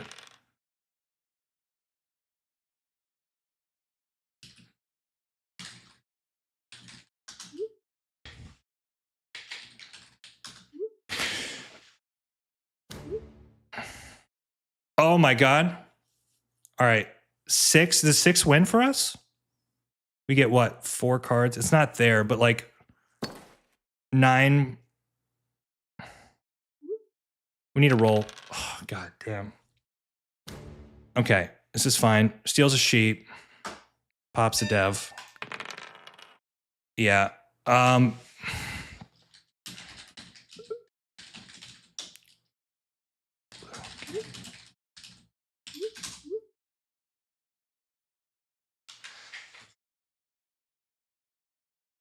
This is going to be tough. We need to see a knight here. Or mono.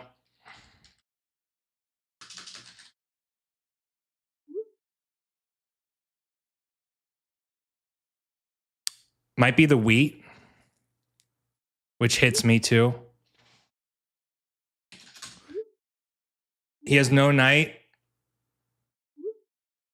Oh, man. Then we need a 7.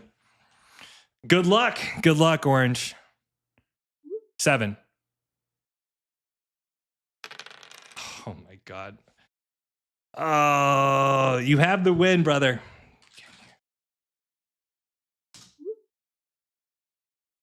He also can city settle one time. Problem is we 7 out as well. I'll give cards. 9 just wins. We're so close. We need a 7. OJ was too strong. He did well, yeah. 7. We just need a 7 here. Okay, GG.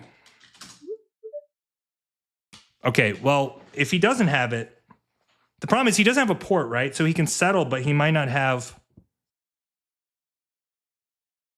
Like, he might just settle for the win, but he's not playing any devs. GG? No VP? Bro, no way. No way!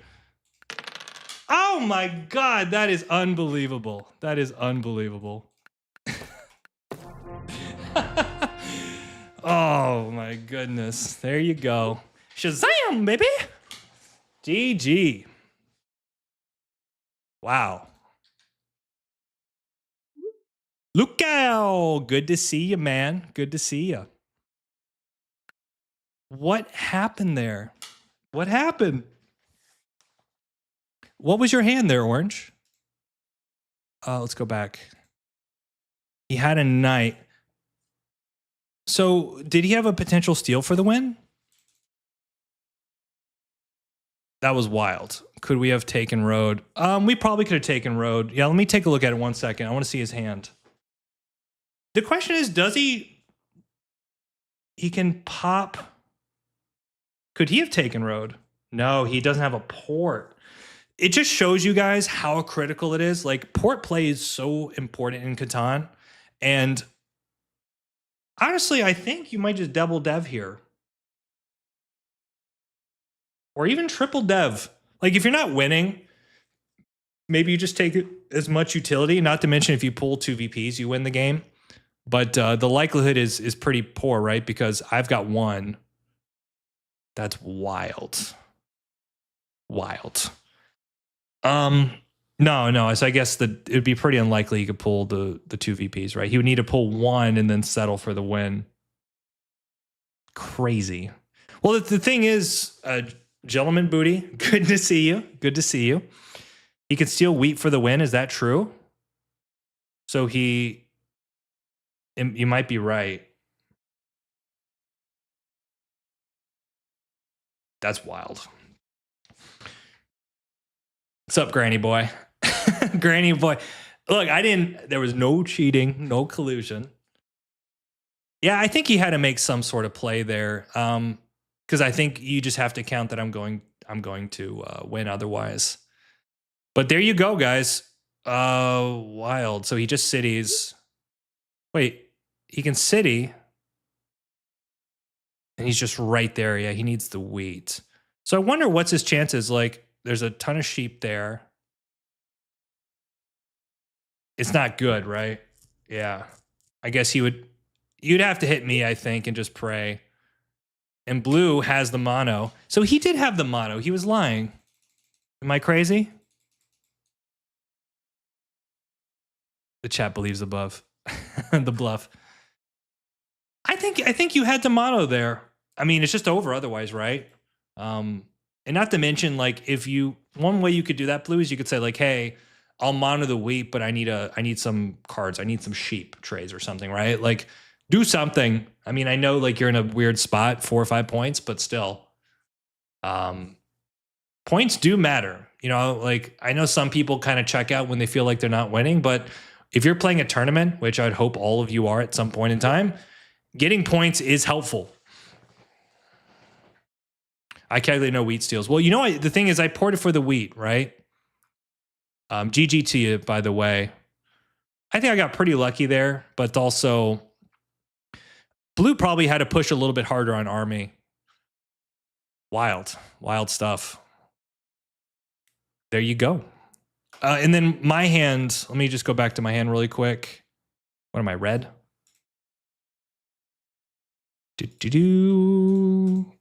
I think we had a road steal. We could do, what, that's 3 cards. So I could do what, 3 roads? No. 6.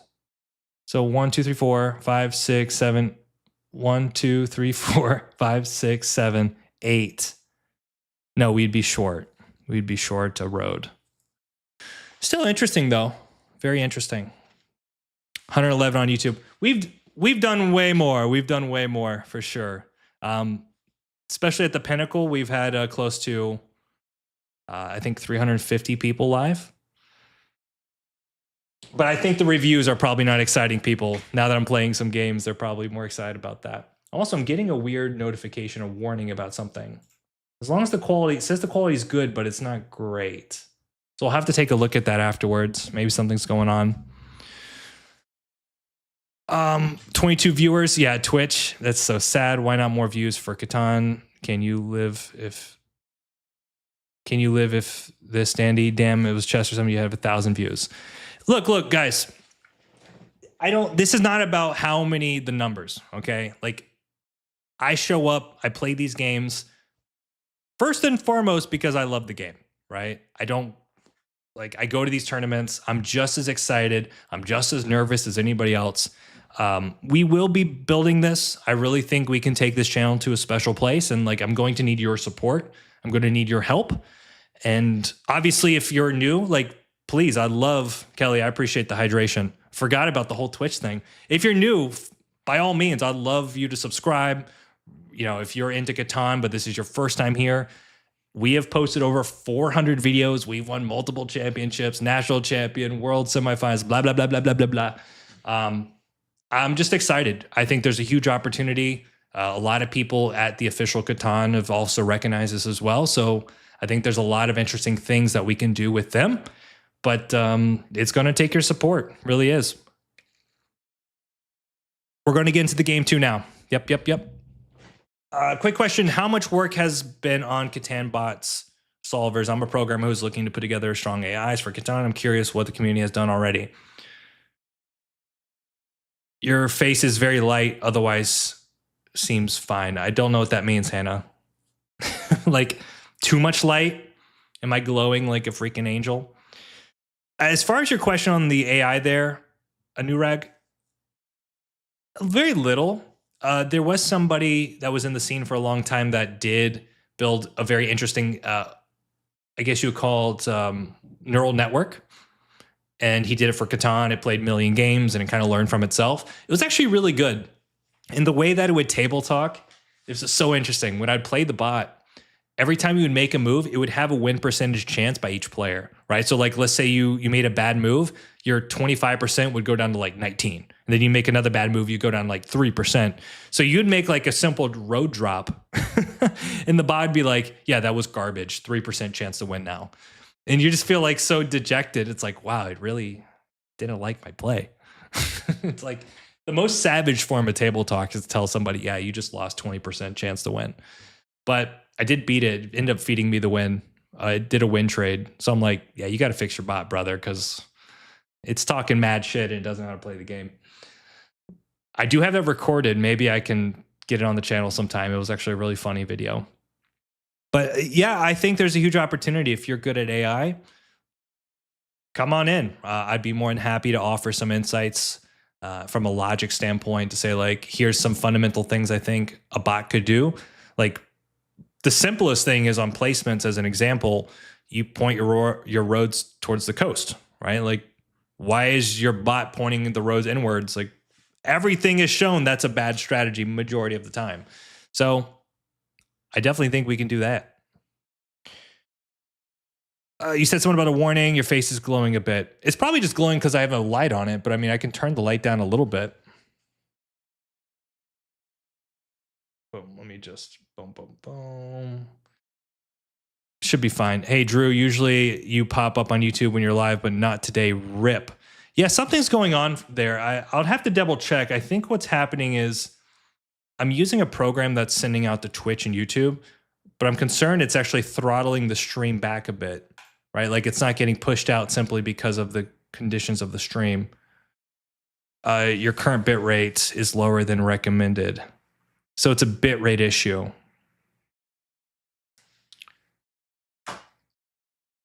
Okay, so I'm streaming at the wrong bit rate. Let me check something really quick.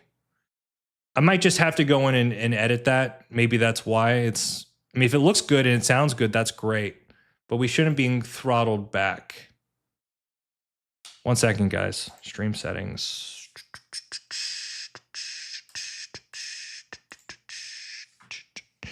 So let me just take a picture of this for future reference. Because all this stuff is, it's strange. I mean, I have it all set up. It's never been an issue before. Save as.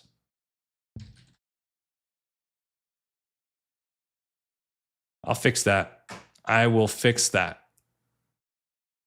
Sounds, looks decent. Yeah, I think it's more of a, I think it's more of just the back end settings. It's all silly. Somebody's typing in plow. Bro, the game was done 20 minutes ago. Hey, Drew, I'm new, but really enjoy the channel and the teaching style. Do you do anything professionally outside of Catan? Yes, I do Kung Fu Guy. I work for myself, but I also have clients that I work with in the marketing agency space. I've been in marketing, well, I'd say more the agency game now for about 7-8 years. So I left corporate around 25 and I've kind of been doing my own thing, but it's been a ton of fun. I get a lot of flexibility and freedom, which is great. And I've got to meet a lot of fun people. I don't really talk about it here. Like, I don't really want people snooping around my professional life, but there is a LinkedIn if you care. Talking mad shit and doesn't know how to play sounds like your average opponent. Yeah, it's okay. You know what? Many have tried and many have failed. All right, so let's jump into another review. Really appreciate it, guys. Thank you for the support. Fun game. Kind of a little weird, kind of a little wacky, but I don't know. 6, 9, 10, 6, 3, 11. Is it too good? I guess it's good if you can buy development cards. I did an interview with Catan over the weekend, and they asked me like, what's something that a beginner can learn from you to improve their game? And in the back of my mind, I'm like, well, just watch the YouTube channel, like, duh. But it was more like the importance of development cards as a strategy, where I think a lot of new players, they look at development cards as like, if I can't do anything, then I guess I'll buy one in hopes they get something good. But like, let it be known, development cards are the heart and soul of Catan, right? That, put that on a poster board, you know, quotation marks, development cards are the heart and soul of Catan, Danny Drew, blah, blah, blah. Print it. It's really, they're that important. It's almost impossible, not impossible, but almost impossible to win a game without having development cards in your strategy some way, shape, or form. So whenever I teach Catan, and I'm talking about road strategies or development card game or army game, I'm always including some amount of development cards, right? Like obviously road, you're pulling less, but you're still pulling at some frequency, and that's important. Very cool, great stuff. What's your plan to make Catan the #1 game in the world so you can make mad cash? Well, the mad cash part is not as important to me. Like I'm in a position where I'm quite happy and sufficient. Like, yes, I do think as the game grows, and if I'm kind of part of that front running group that's leading the charge, and obviously there is perks that come with that. But I think the biggest thing is we need to grow. There's a few things that need to happen. We need to grow the creator economy. We need to make this a space where more people are excited to come in and play the game and to share their personality. I'm only one kind of player, right? There are hundreds, thousands of people that could come into this game and bring a different spin or a different twist, right? Like you got myself, or you got Jack, or you got Hugh, or Buddy, or whatever. These are all great people that you can learn from and learn different things from, right? So there's that. I think from Catan's side, they have to improve their production. They have to take content seriously. They have to start making their streams exciting to watch.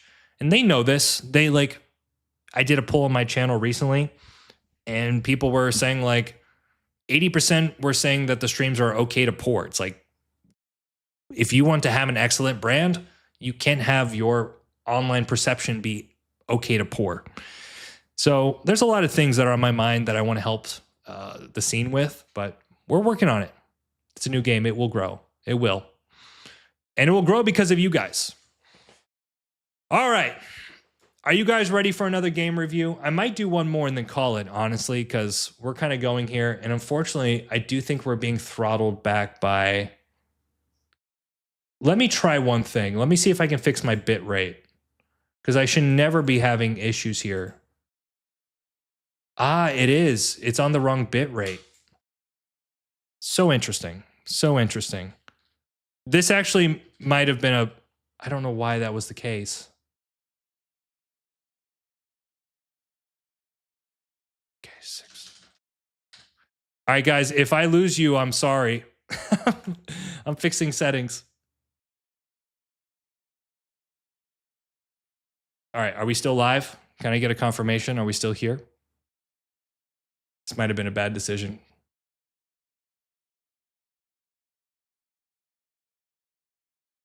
It's so painful to watch the official Catan stream. Ben, confirmed. Okay. That should improve some things, actually. Okay, whatever. Look, man, Catan is a growing game. They are getting better about the community engagement. Thank you so much for confirming. It just takes time, guys. Like, we have to show people that this scene is worth investing in, which I know sounds stupid because we're all here and we love the game and we're like freaking nerds about it.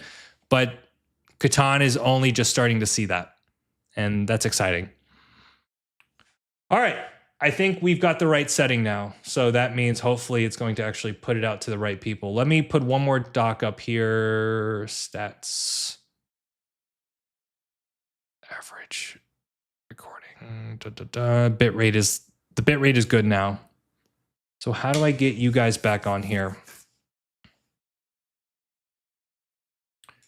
Thank you so much for everyone coming here, supporting the channel. It really, really does help. Still here. Perfect. Perfect. I'm trying to figure out now what happened to... I have the activity feed. Bro, I'm so bad at this. All right, we don't have to worry about that. If you guys are still here, YouTube's here, Twitch is still here. Let me check one more thing and then we'll get started, okay? Thanks for your patience. I'm trying to figure out... I'm almost certain now that I'm thinking about it, I think we did get throttled back by YouTube. I think the settings were incorrect, which... So what? So freaking what? Okay. All right, guys, if you're ready, I'm ready. Let's do this. We are going to... Actually, let me get something to drink really quick, and then we'll get this cooking, okay? I'll come back with a kitty. Hold up.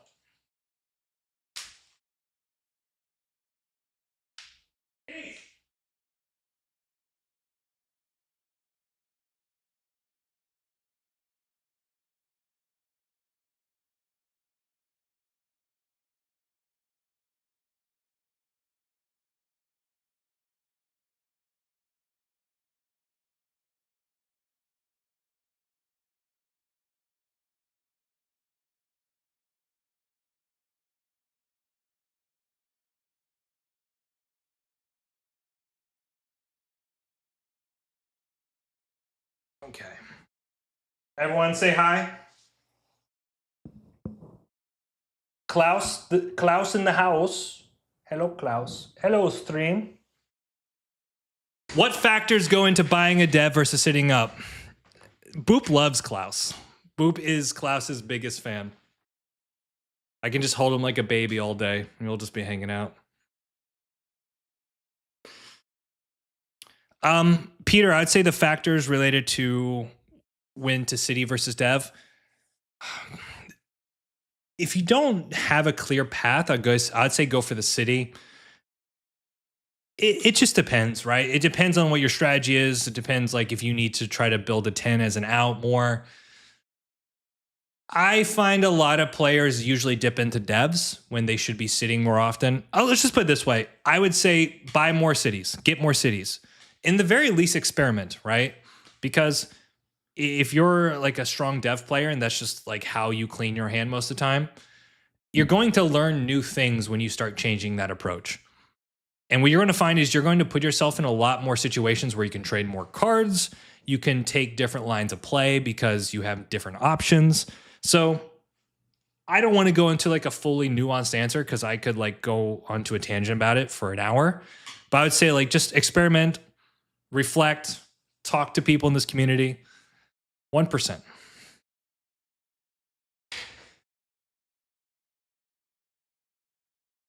Yeah. So Wise has some really good points there. All right, you guys ready? I'm kind of upset. I can't. One of my dashboards just completely disappeared. I know I must be boring you guys to death now. I'm sorry. YouTube chat, music control, stats, scene sources, audio, browse custom. Okay, I don't know. I don't know where it went. Did it pop out? Who knows? Who cares? All right. All right, so guys, this particular game that you're looking at, this was a 1300 rated ELO game. 1300 by, obviously you can see the name here, Exercion. So 1300 is an interesting place. A lot of you that came to this stream mentioned that you were around 16, 1700. So you're probably asking like, what can I learn from a 1300 game? Guys, if you like the way I play, if you're impressed by how I win games or not win games, whatever the case is, it's because I focus on principles and foundational information and not simply like the highest level tactics of all time. Any player, 13, 14, 16, 1900 can use principles and foundational moves to improve their game. So I really think I'm going to break this down in a way that the principles will apply doesn't matter which ELO you're at, okay? All right, so let's do the intro. We'll jump in and see what we can do. Wish me luck. Let me open this. All right, let's jump in. Check. What's going on? Danny Crew, it's Andrew here, and we are back for another day of Catan. We've got the game reviews live on YouTube and Twitch. You pick your poison. We are here having a good time. And pretty much this is about looking at the reviews that you've submitted and asked me to take a look at. And I am going to look for optimizations. I'm going to find what you did well, where you can improve. It's really about taking your current game and finding ways to help you level up. So if you're a motivated learning Catan player, you are in the right place. Let's get into it. All right, so we are X. I'm just going to call him X for the sake of simplicity, in the third position. And as a rule, if you've been here before, you know that anytime I look at a board, I want to evaluate the individual resources first, right? I'm not looking for, oh, big spot here, big spot there, 11-12 for the win over here. I'm looking for understanding the makeup of the board and what makes the most sense in terms of rarity and availability. So as a rule, I like to start with the ore and the wheat. Those are usually really good middle to end game resources as you scale.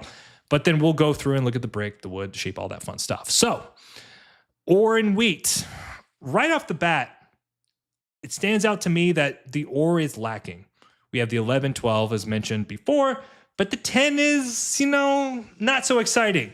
Also middle ring desert board, by the way, interesting to note. So right off the bat, this 10 I think has a decent amount of value. It's also especially given the amount of wheat on this board, which is kind of like low to medium. But this is like low ore, right? So the ore has value right off the bat. Sheep is pretty well balanced. It feels like all the players can get access to sheep if they want. So that's really cool. Wooden brick is maxed, right? 886, you're not getting more brick. This board is bricked up. And then the wood's pretty strong as well. So it's just one of those situations where I kind of feel like controlling the ore and the wheat can have a really nice opportunity. But also I find sometimes on those low ore and wheat boards, the port plays become a lot stronger because you're going to need the ore in your game some way, somehow. So you go to the port to compensate for the lack of whatever you have. So port-wise, wood port has some venom. The 3-1s are really strong over here in the top right. Brick port. Remember, we talked about this brick situation, always kind of fun. Where's the wheat port? Wheat port. Could also be a play, maybe even like if you're looking at this 9-5-10 situation, if you want to go wheat lord, wheat mania as we call it, wacky wheat. The port play is actually good here. I really like the port play. Probably the worst port in this situation is probably the sheep port, just because it's in no man's land, but it's also not bad too, doubling the 11. All right, so guys, let's dive in here. I think if I'm looking for first spots, I want as much production and flexibility as I can. I think the 8-5-10 is a great pick. Makes a ton of sense to me. You could go 6-5-10, but then you open up 9-10 and 8-10 and all sorts of weird stuff there. So I think I'll just go 8-5-10. You're going to get guaranteed wood and brick. You get the best ore. And there's actually a lot of ways that you can pick up wheat, maybe like 9-4-2, potentially 11-9. I like it. 8-5-10 solid. I'd probably at that point too also take the 6-10-9. You're going to get 3 unique resources. You're going to get the best sheep, the best ore, and there's a lot of ways you can, again, pick up the remaining brick and wheat on the way back. So let's see what happens, and then we'll talk about third. What do we got here? Gilliman booty, 8-5-10 right for first. It's probably good. Good part of the 6-5-10 is that you don't share the ore. Well, I think that's incorrect, Emmanuel, because it's very likely if you go 6-5-10, now you're opening up this 9-10 to 8-10 play. And a lot of people would take that. A lot of people would take either just like 9-10 to 8-10 or just 8-10 straight up and then run to 9-10 as an example. So I'm very cautious when I do those style plays, but the plus side is that it does open up space if someone decides to go coastal. Interesting to know. All right. Here we go. It's already started. We got Anus Soda in the house. Fun name, fun times. It's already started. So will red get plowed here? It's been studied. Maybe I'd feel more comfortable wise if the 6510, like if there's wheat a part of that. But okay, it's not bad. Let's see. Let's see what everyone says. Twitch, YouTube, is red getting the 910?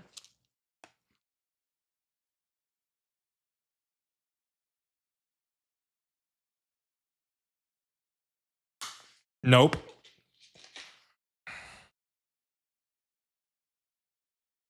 Only gentleman booty, thanks. By the way, I am so happy that Twitch is live right now. I think it's so cool. Shout out Ada Soda. If 6510, that road is definitely wrong. No 910. Potentially. Okay, let's check this out. 853 here for black. I like it too. I kind of like this idea of getting a particular, so like the two complementary pairs are wood and brick and ore and wheat. So in my mind, if I can get like a good first spot that has high production, unique resources, and then a pairing, right? So like a strong wood and brick pairing or strong ore and wheat pairing, I generally think that's a good play. And not to mention, you know, it gets really interesting on these center desert boards where you can take something like the 853 and then who knows, maybe even build towards this desert to pick up something like the 5-4. Could be a really nice play. The big issue with the 853 here, guys, it's the wheat, right? I usually don't like going with low wheat, but who knows? Maybe if he picks up something on the way back to solve that, fair enough. Like 942 could actually be a really nice play for him. Yeah, okay, keeps it simple. I like that. Woodport's also on his radar. All right. What do we want to do here? Guys, we're in third. So there's a couple ideas. One of them is you could just take the 10-9-5, right? The double wheat meta with the isolated sheep. And I'm not even joking, just take 9-10. Build to 8-10, work that game there. I actually think that has a lot of venom. Not to mention like 9-5-10 pairs well with the 6-4-3 for the wheat port. It can pair well with maybe even like the 4-3-11, but it's a little bit wishy-washy. You can go 8-4-11 with that and run to the 3-1. I just like the double wheat meta. I feel like if I take 9-5-10 here, I can play development cards and I can play them extremely well. The other picks you could be looking at are something like the 8-4-11 to kind of get that road building combination very similar to the 8-5-3. I don't know if I would do much else. Maybe 6-4-3 left with the idea of that picking up one of these spots. But honestly, if I go 6-4-3 left, I wouldn't be surprised if we see some 8-4-11, 9-5-10 action. And now 6-4-3 is kind of sitting there going like, what do I play? So 9-5-10 would be my pick, but not everyone's comfortable going without the wooden brick to start. If brick wasn't so packed, I'd definitely go 8-5-10. Yeah, 8-5-10 is great here. Let's go. Let's go, X. That's what I love to see. Now, granted, obviously, viewer of the channel, but I think it's a good pick. I think we can make this work. Now, the big question is, what does he take? Kind of a tricky spot here. I wonder what fourth is going to take here. I'm looking at the port play. Where's the brick port? Brick port's an idea as well, but it's not great, is it? Maybe you can do something. Actually, I like this idea. So for fourth, you can go 6-4-3, point up. The idea is he's got 5-4 here with the 8-4-11. I kind of like it, honestly, because the idea is he can get the double wood, the double brick, build around the desert, play longest road. The city's going to be tough, but the city's going to be tough for everyone. So that's probably be my play. Something like that. I'm seeing kind of that road game for fourth here. All right, he was close, but he wasn't quite there. Okay, so he's investing into the wheat. He goes 11-9, wheat port. Makes a lot of sense. The one thing I don't like about the setup, though, what's the problem with blue setup? I want some feedback here. I want to hear things. What's the issue for blue? Blue.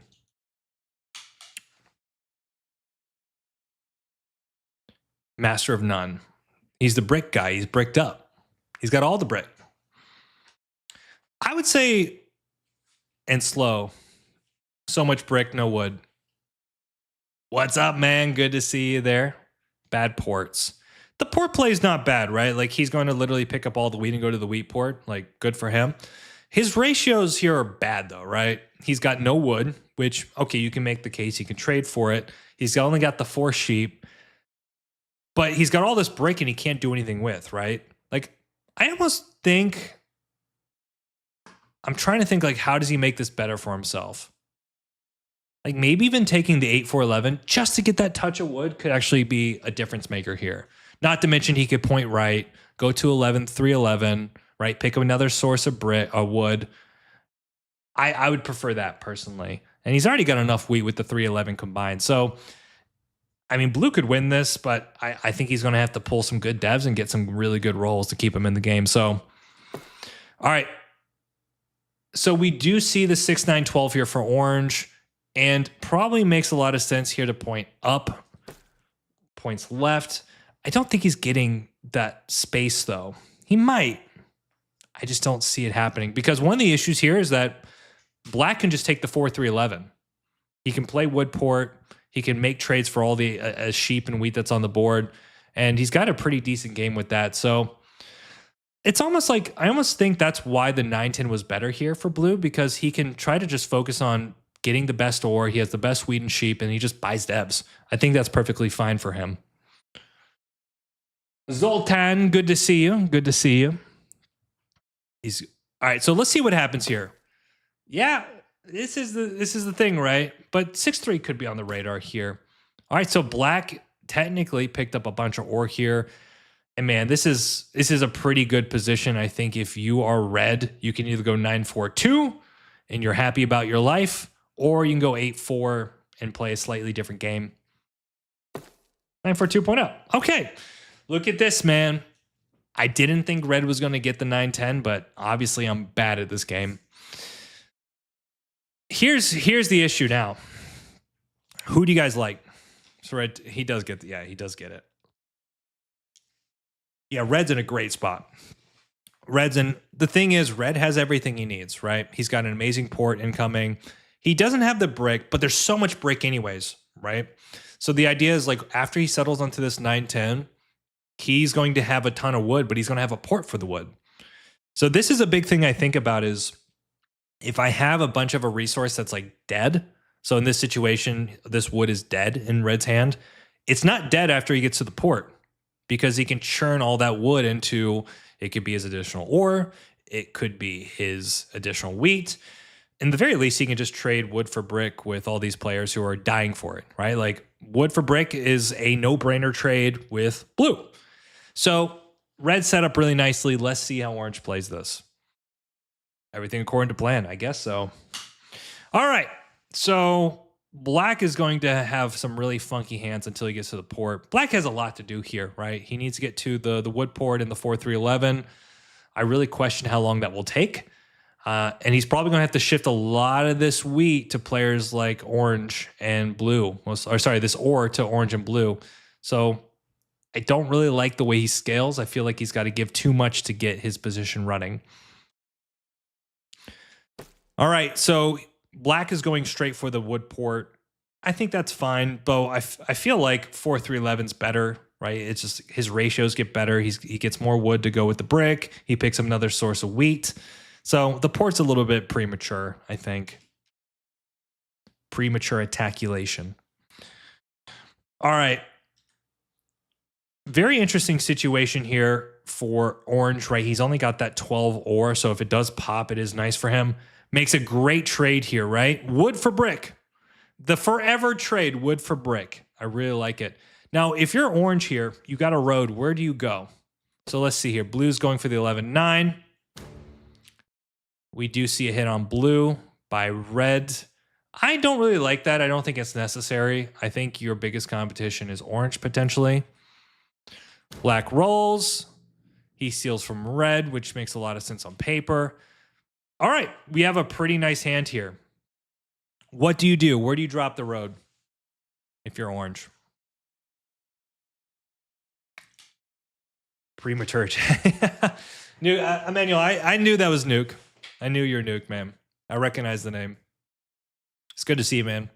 We got another D1 champion in the house. So it's tricky here. I actually, in light of the fact that he's blocked, I like him buying a dev. I can see that he's done an action, but he didn't buy a dev here, which I think is a little strange. I think the dev is fine, right? Because you produce a ton of sheep, you have a ton of wheat. You're not building a city anytime soon, so, and you're blocked. Makes a lot of sense. I'm trying to think. I think I like doubling the 5 personally. OJ is toast. Never say that. Never say that. It's pretty close. 9, 10. Ooh, that's an interesting idea. Look, if he can get the 9, 10, then I like it, right? Because obviously it's a big hit on red in many different ways. But he's only got the 9. That's another thing too. If he pulls a dev here, road builder, yop, these are all opportunities. So I'm kind of in the mind that just pull a dev and see what you get and adjust from there. But yeah, I think he should go to the 5 here. And the reason I like the 5, all this additional sheep, he's got more sheep than anything else. So if you think about his hand ratios, he's going to have additional sheep. He's going to have enough wheat to action, and he's going to be like desperate for ore. So you need to convert all that additional sheep into your ore, essentially, right? So by doubling the 5, you get even more port fodder, like more port meat, so to speak. All right, my man, this is what we're talking about. I love it. All right, let's keep going. I still think you should have bought a dev. Okay, so red does get the road down, so it wouldn't matter anyways. And now he's in a situation, looks like black ended up getting, he gave a wood, he got a wheat. That's a logical trade for both players. So blue's doing a good job getting his trades down here though, isn't he? I really like it. You buy dev here, right? If you can't get a trade, you just buy dev. And let's see if he would have a road builder or a yop or something. Right, perfectly fine. And if he bought the dev previously, guys, then he would be able to play it the last turn. You know what I mean? So it's like you missed a turn on a play that you're going to do anyways. Just do it, right? You weren't settling anytime soon, at least that from what I could tell, unless you got a perfect roll. Hey, Dandy, our newborn baby, Arya, says hi. Arya, thank you so much for being part of the Dandy crew. You have parents with incredible taste, very strategic minds. I hope you many years of success and love as you move through this wonderful world. Thank you for the shout out there, Matt. All right, let's keep going, guys. So we get the knight. And I think orange, honestly, I think once orange gets this port, he's in a fantastic spot. Okay, so we do see red shift, and he's probably going to be hitting black here. Why would he hit black? Can I ask you, why is red hitting black here?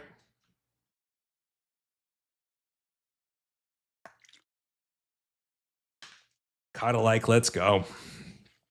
By the way, anyone new to the channel, please don't hesitate. I'd love you to subscribe. We're trying to grow. If you like Catan content, you're in the right place. Twitch, say hello to YouTube. YouTube, say hello to Twitch. Cultist knows what's up, man. He knows what's up. Yeah, Arya is going to be the world champion in 12 years. Just wait for it. Well, it's a newborn baby, Emmanuel, so it's closer to 18 years, right? Don't you know? Like you got to be 18 years or older to play in the tournaments. So we're getting there though. I suspect that red would hit black here for the ore. Maybe it could be the brick, but the brick would be a better chance at a blue's hand. But remember, black hasn't done anything and they started with the 11-12. So black, I think, has 2 ore in hand, or they've traded. Well, perfect city. Not a bad reason to hit black, but also the ore is just a great snag to buy some development cards. So yeah, these are little things that I'm kind of conscious of. Folks on YouTube, the stream is delayed 10 times better on Twitch. All right, I got to figure that out. I do know. So the one thing is they do throttle back.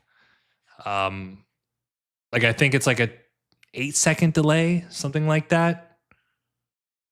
I mean, I guess we could test it. All right, let's test it real quick. Hold on. I want you guys to get ready to type something. Okay? I'm going to put a timer on it. And I want to see what the reaction time is from YouTube. Get ready to type something. I'm bad. Stopwatch. I want you to get ready to type Dandy. Don't post it yet. As soon as I say post. Timer.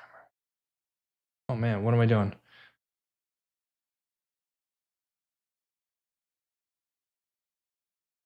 Post Dandy right now. Type Dandy.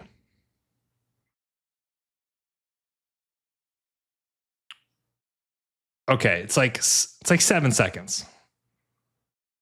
That was a lot of work to just hear that there's a 7-second delay. Thank you. All right. Where was he? So Black has a perfect city. Like, that's actually pretty nice. It looked like he wasn't doing much, but worked out. Oh, it might be even longer than that. I'm seeing all the dandies coming in. Oh, no. All right. We got a chat full of dandies now. Appreciate y'all. All right. So looks like Black survived. Nice tracking. You know, I wasn't even paying attention, but it looks like Black was wheeling and dealing. They ended up getting a city. So pretty good deal. We do see a dev from Red. And it should just be a perfect city, right? I accidentally hit enter with city and then rolled a 7. Got blocked. Oh, he lost the city? Oh, no. He had the city and he lost it from that Rob. That's brutal. Okay. So let's keep going here. All right. Realistically, in Orange's situation, he has everything he needs. In this situation, and this happens all the time for you guys, I know this, I've seen your games. You know, you're kind of in this situation where you have that brick that you need, right? But you need essentially a 9 roll to action. There's a lot of things you can be doing. You could be starting to track here. So take your time, start to figure out what the hands are. You could be looking for rare resources, right? Maybe ore trades. Maybe you might want to get some additional brick for future settles. Yes, this looks like a dead hand, but use all your time, right? The biggest mistake newer players make is they play too fast and they miss opportunities to like let the position soak in. So yes, we need a 9, but still things we can do. All right, look at all this sheep. Remember, I told you the sheep is going to be part of our port strategy long term. Really big play here. Red is getting the 9-10 and the 8-10. He's a genius. Perfect. We couldn't ask for a better roll. And what's going to be funny is look at our hand after we settle. Look at perfect. Great trade, right? Looking for opportunities on other players' turn. He picks up one of those ores, which I think just gives Red the Black the settle, excuse me. Plays the knight. Should hit Red here. Hits blue. Interesting. Okay. So I guess the thing here is like, for Orange, okay? This is a good thing. Where do you play this? We are playing on Colonist, everyone. Colonist.io. Yo, watched on YouTube for a while, never caught a live. Good to see you. Duke of Lameness, but truly not that lame. So the thing here, if you're Orange, you have to figure out who your competitors are. Blue is going to be, like, I guess Blue could go into devs, but he's got some serious problems with like the excess of brick, and obviously the wheat port is live now, or soon. But I think your biggest issue by far is Red. Red can more or less just start stacking devs after they get these settles down. So knowing that you're in the dev game, you have to block accordingly. I think it's always Red there personally, but fair enough. He gets a card. That's fine. To pop or not pop? Greetings from Argentina. Augusto, thank you so much. By the way, guys, just found out that we are going to Brazil next year because we won the USA Championship in 2024. They just announced the Americas tournament. So how do you pronounce it? I'm going to butcher this. Faz do Igucia? Let me see here. Faz do pronunciation, because I am absolutely not cultured.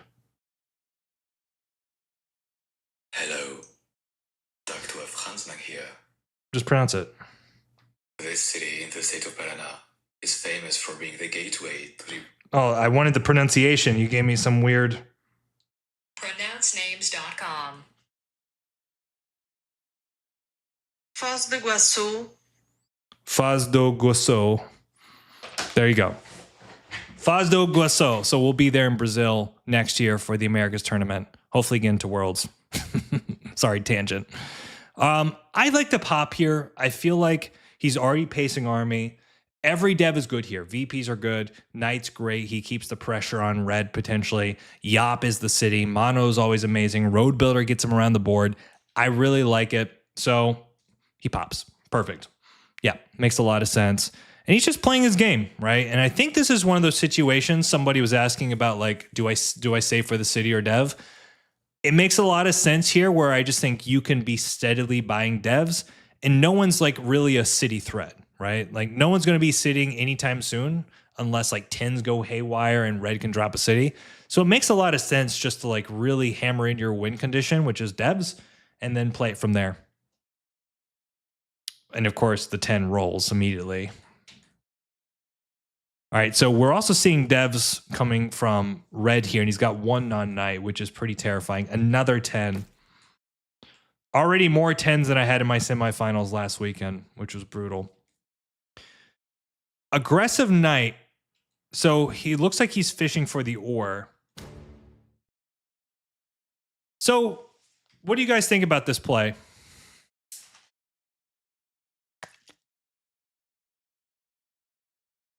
He plays a knight. No. Save the knight. This is an absolutely a lower level mistake. If you have a ton of knights, then great. You can afford to play it. A lot of players forget that knights are it's a defensive resource. Yes, you go and you rob somebody and you block them and, you say, oh, booyah, get, shit on or whatever. But the best part of the knight is that it allows you to keep your setup alive. It allows your rolls to keep flowing. He's playing his only knight with a currently dead hand, and he makes his hand even worse while losing his only defensive resource. It's kind of like your position just got a little worse because you played that knight. And now if red plays a knight, blocks you, you don't have a way to respond.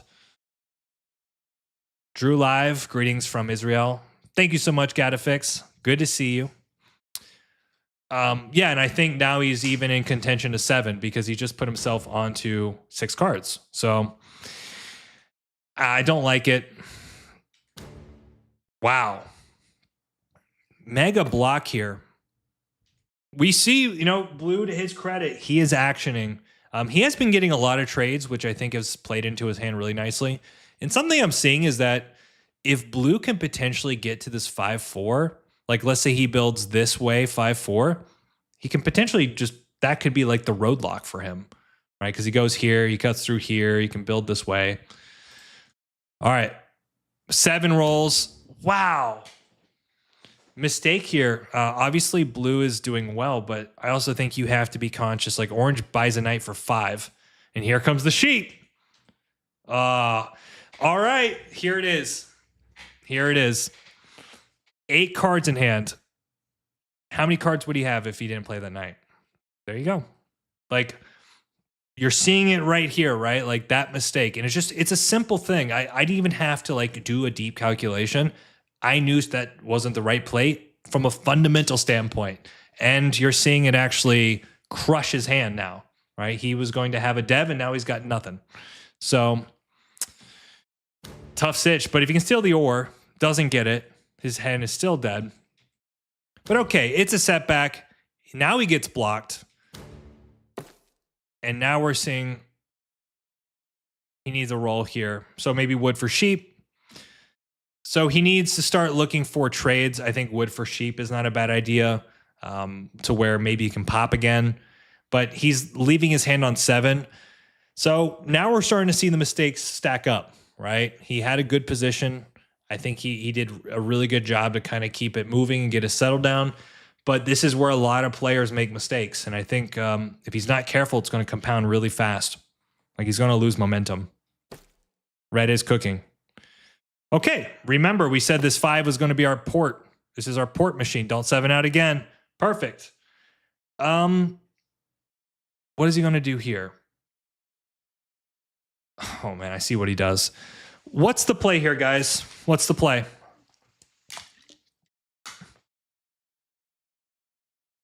What's the play? There's a few things you can do here, right? You can buy a dev. You can road settle. What's the play? Blue saying pop. By the way, I'll have to get the music back up and running here soon for you guys. Gustos, thank you so much for the subscription, by the way. Got to buy at least one dev and go from there. Mojo Jojo. I love that name. Yeah, so I see what he does. So he is porting his whole hand here for road settle. I don't dislike it. Obviously, 6-3 is a phenomenal spot. If he can manufacture 2 devs, I would prefer that. So as an example, maybe what he can do is do a wheat for wood and then port his cards to buy 2 devs. The thing is on this board, ore is rare, brick is not. So the fact that you're throwing away 6 cards to produce 2 brick when there's so much brick on this board, it doesn't make a lot of sense to me. I'd rather do the 2 ore, buy 2 devs, lock down army, get utility. That will help his position much more. Hey, Danny, have you ever seen Catan where you cut someone's road to grab 10 points, but he gives another longest road and you shoot for 11 and win instead? Yeah. So active, man. I have seen that. But you can actually do that play to a 12-point play. All right. There's also someone mentioned too, like you could trade wheat for wood and build a city. I also like that too. Honestly, I just prefer the devs here. The city will come. His production's good. He's going to be able to flip the sheet pretty quickly. Year of Plenties, Year of Plenties or Monos. He can get a city. Double pop here is brutally good, I think. Thanks for the viewer game. No worries, man. Got to go. Thank you so much. All right, so he road settles. Fine. What I don't like about this play too is he empties his wheat, which he's going to need the wheat to keep his devs flowing. So once he empties the wheat, he's got to start rolling again. He's falling behind. I'd rather keep the devs flowing here. I think this is a fatal mistake, personally. I think red is just going to start pounding him on production. Right? Like red's going to be buying a dev every orbit now. Here it comes. Holy smokes, man. Or just outproduce him. And see, if you bought 2 devs there, Orange, you could play a knight, slap it onto the 10, and the game keeps going. But now you're fighting the clock because now red is just going to cook. He tried to make the wheat for wood, it looks like. Thanks, man. Always good to hear from you. Love the content. Thank you so much. Really appreciate that. 942 is very interesting. I think his idea there, I don't agree with it, but I see what it does in principle, right? Which is like he wants to get his ore and wheat rolls to be functional. So if you think about it, right? Every 10 here, 3 ore for a city. Every 9, 2 wheat for a city. It kind of makes sense. The other play there is maybe even like 8-10. Because what happens with the 8-10 is like he gets his ore up. That's always good. That's something. But then he gets his brick up as well. So he's got essentially like the double brick and the double wood with the 9, the 5. That's an idea too. Because I could see red long-term just going for the connect here and winning with road. But okay, whatever. He's got cities. He's doing great. Watch the 10 and 9 will roll and he'll city again this next orbit. It will happen. We do see mistake here.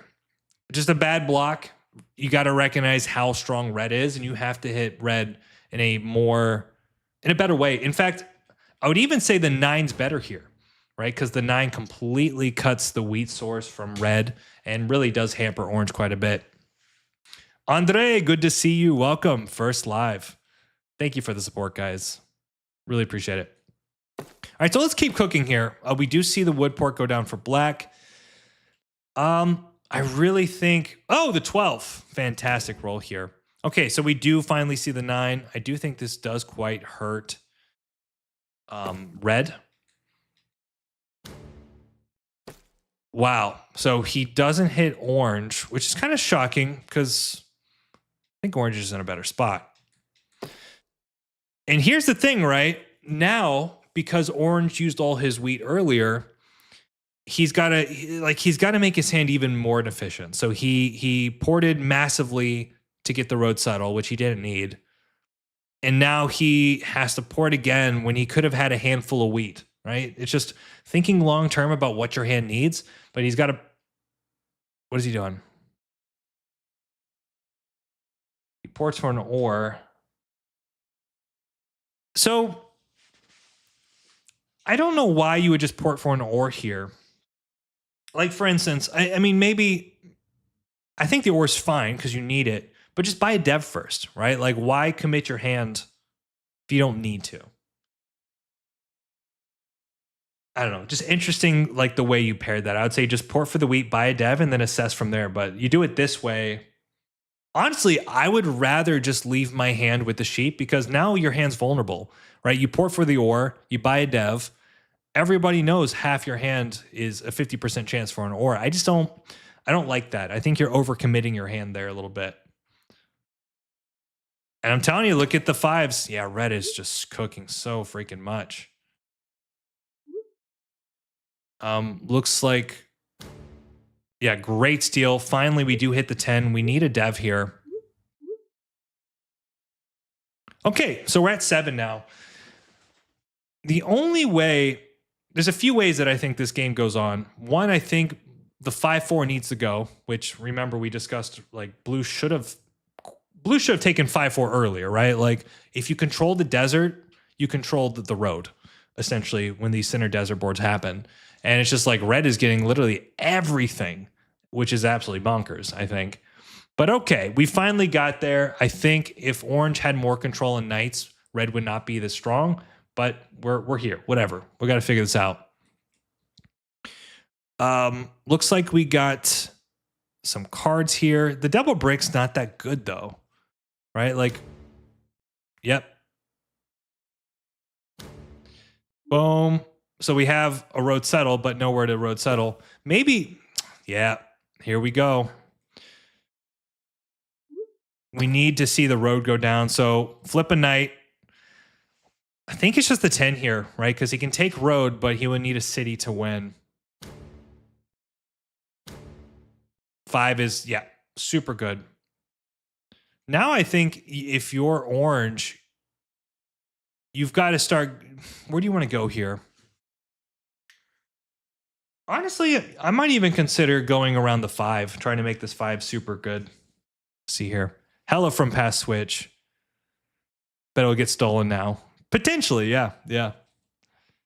Okay, I like this play. He needs to start pulling utility. Mono would be great. Road builder, kind of funny, right? He gave up 2 roads for the road builder. But okay, this is not a bad day. Interesting. Yep. Okay, so blue takes road. Good for the board. Big block on the 5. Can we manufacture a brick trade? Nope, nope, nope. That's fine. We keep going. Big block on the 5. That's what we love to see. Okay, so now we need a big roll here. Massive.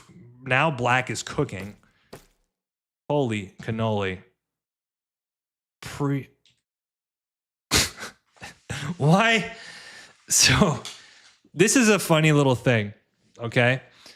A lot of people don't know this, but you can play your devs pre-roll, right? So like before I roll the dice, I can go and get a Year of Plenty and pull 2 devs, or if I want to do like a pre-roll road builder, you'll actually see this in the next game. I'm going to post up here today.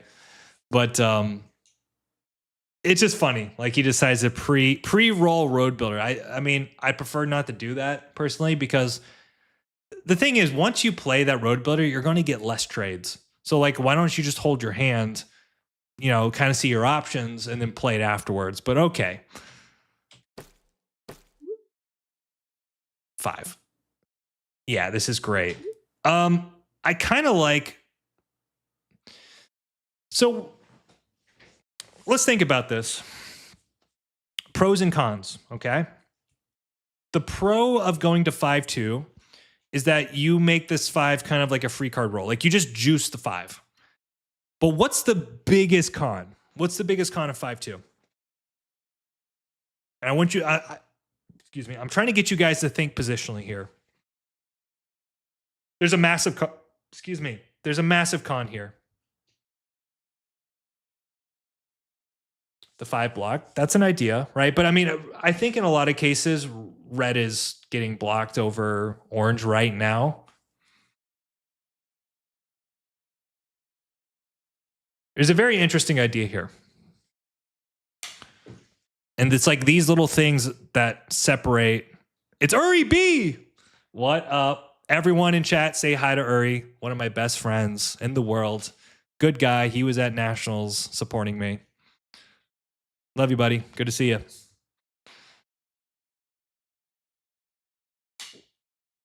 So I'll tell you this.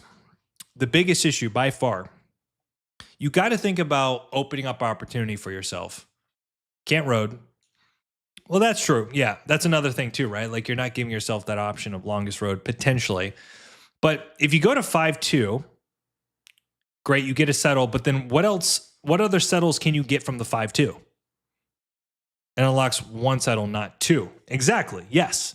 So for instance, if we go to the 9, then we open up the road settle on the brick port as well. It's a subtle thing. I completely understand. But I'm telling you, there are cases where a road settle could be the difference between winning and losing. Versus if he goes 5-2, now he has to drop 2 roads backwards to get to a new settle spot versus 1. So imagine he gets a yop and he needs the road settle. He can do it if he goes to the 9 and he can pick up the brick port. Subtle things, but it makes a lot of difference in the end game where you're giving yourself more outs to potentially win. We'll see. It'll be interesting, right? If that actually plays out. So he settles. Dev here would be incredible if he pulls a VP. Night. Okay. He keeps pressure. I like this. I think he's in a great spot. Obviously he's going to need a city though. You go to Sheepport as well. Yeah, well, look, if you can get to Sheepport in any reasonable amount of time, I don't know, brother. Like you would need, I don't think you're getting to Sheepport. I'm just being real with you. If you had 2, I'd say if you had 2 road builders, then yes, you would go to the 12, settle, pray it rolls, and the next orbit you can go to the 11. But let's get real. He's not going to Sheepport. 5 is rolling. This man is on fire. Oh, that's not a roll you want to see, though. All right. Yep, 10 is getting blocked, but now red is in a very dominant position. We need to see blue extend here. Pops again. Come on, get the VP. you know, if he just thought long term about pulling that second road builder, maybe he could have gone to the Sheepport. I give you credit there. I give you credit. That's pretty funny, actually. Okay, so blue, what's his lock here? 1, 2, 3, 4, 5, 6, 7, 8. All right, so if he drops 4 roads, but I mean, he's not quite there yet. Crazy. Yeah, I think at this point it's so difficult. Yeah, I don't know how you get the points in time. And the thing too is this wood port has just been so good for black. Yeah. Let's just keep going here. 6. Big block, massive block. Oh man, what do you do? I'll tell you one idea here. I'm now thinking about what's the situation that's going to get orange to win the game. He has no cities, so he's out. Can he take road? He can only go to 7. Another reason why the way he built it wasn't ideal. Versus like if he dropped his road builder up here, or like let's say he goes here, then he can go continuously out here. Maybe pops for mono. It's just a bad position. He's kind of locked himself out of getting his city down.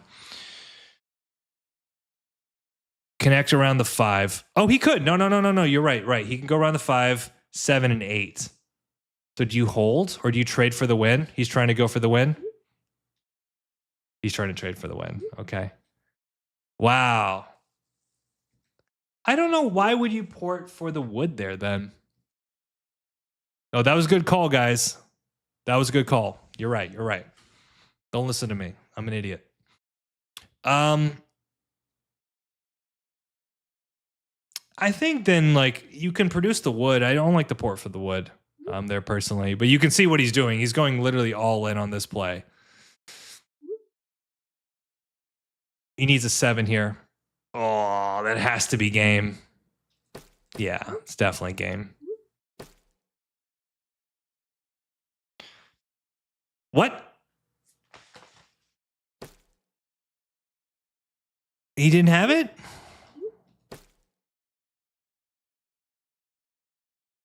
Wow. That's shocking. That's shocking. Okay. But doesn't, hold on. Yeah, because you would have to drop the 4 roads. That would be 6, 7, and then 8, right? So you would have to go the full distance there. Unless I'm crazy. How does Red not have it? He only has 3 roads. Oh, that's brutal. Maybe honestly, if you're Red, you buy a Deb and drop 2 roads. I don't know. Interesting. All right, we see what's going on here. So he's going for the road play.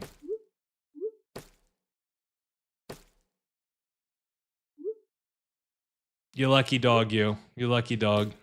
Nicely done. Shazam! All right, so here's the deal. Here's the deal. Nice win, man. Obviously, you clutch it out. Very rare that you're going to double play in this situation. I'm just telling you straight up. I think, if I'm not mistaken, doesn't he just get the same amount of opportunity if he builds up here, though? Right? Because he can still... See what I'm saying? Like, he can still road build up here and then keep road building out, as an example. But, okay, you get the win. That's amazing. That's awesome. I'm glad I got a feature on the channel for you. I would say in most cases, though, don't expect that to be the case. Also, you know, we talked about some of the things. Probably porting for the brick there would have been better, but you do telegraph it. Honestly, like, if you port for the brick, like, there's not much Blue can do, right? His road's locked, so just a case of who gets road first. But yeah, I think there was a lot of interesting ideas there. I think you could have been a little bit more aggressive on the devs early. I think some of the blocks could have been a little bit better. But ultimately, a good game. You know, that's a very satisfying win, and you played it quite well. And also, the aggressive knight wasn't, when you pulled the knight off, went to 6 cards, and then you end up rolling over, that could have been avoided. Like, maybe you could have even won an orbit earlier. Who knows? Who knows? But nicely done. Guys, I think that's where I stop. How much time do I have? Should I do one more game? One more game? I'll play it, I mean. How about this? We'll do one more viewer game for the people. But here's my ask.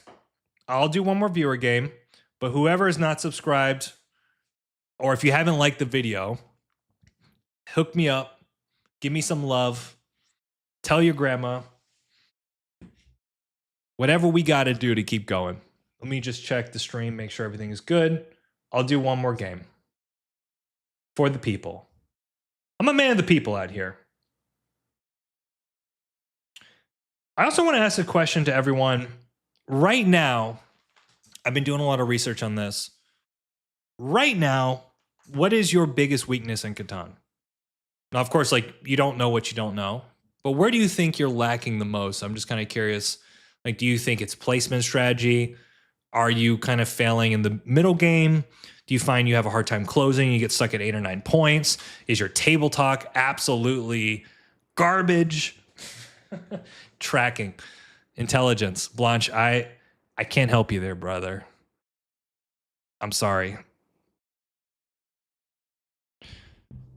Oh, man, Andre, don't say that. I'm sorry to hear that, brother. Like for the people. Dang.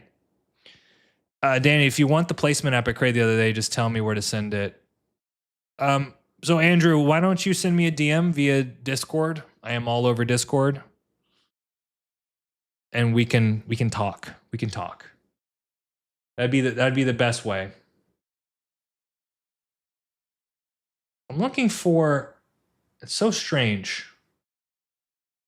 Taking a step back mid late and evaluate. Red Solo Cup. I haven't seen that name in a minute. Good to see you, man. All right, so here's the deal. Catan is hard, guys. Catan is hard. I will tell you, it's so interesting to me. Every time I play big events like USA Nationals, I walk away with so many insights. So I just want you to know, like, if you're struggling with something or you feel stuck in your game, that's okay, right? No matter how good you get, there's always ways to improve, always ways to learn. Like, I'm always finding new things and like habits that I have in my game where it's like, man, I got to polish that up. So I just find it interesting. Like, the learning never stops from that standpoint. I will say this though. I've ran the TSI coaching program now. We've done it 6 times, 6 cohorts.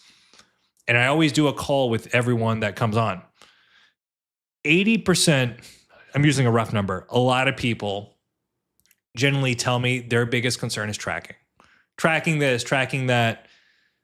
I'm just going to let you guys know, if you want to become like a top player, tracking, it's helpful, but it's not. It's not the end all be all skill. I know dozens of incredible players who can't track worth of shit. And sometimes too, like when I just get lazy, like I generally know most of the time what's in people's hands to a degree, or like shades of what's happening, but no one really has perfect information. Very few players possess the skill. Trading for value. That's important, man. Trading is like the heart and soul of the game. I mean, I think it's probably one of my strongest suits for sure. All right. Well, hopefully you learned a thing or two from me. All right. So here's the deal. Here's the deal. I want you guys to go into the Danny crew, the lounge. We're going to post the game, okay? It's going to get posted. I'm going to give everyone a second to hurry up. It's going to happen at any moment. Let me make sure it's good. Good luck. Boom.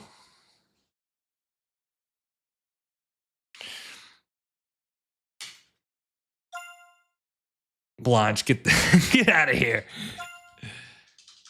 All right, one more for the people. Oh, Blanche, you can come back. Come beat me up.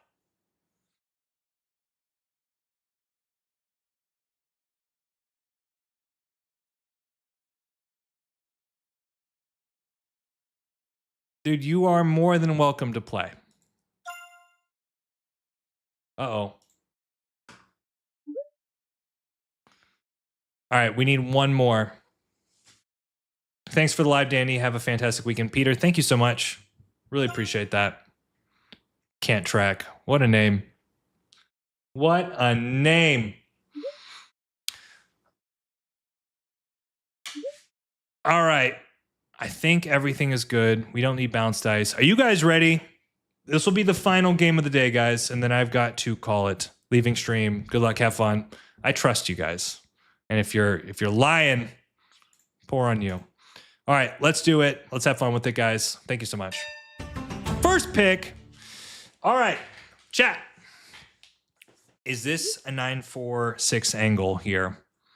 8-5-10, 9-6-4. I mean, best wheat.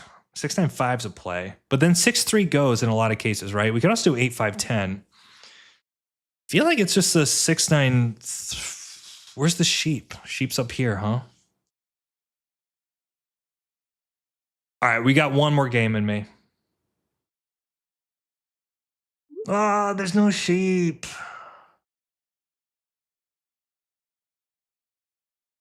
But then 6-3 goes, almost guaranteed. What if we do something different?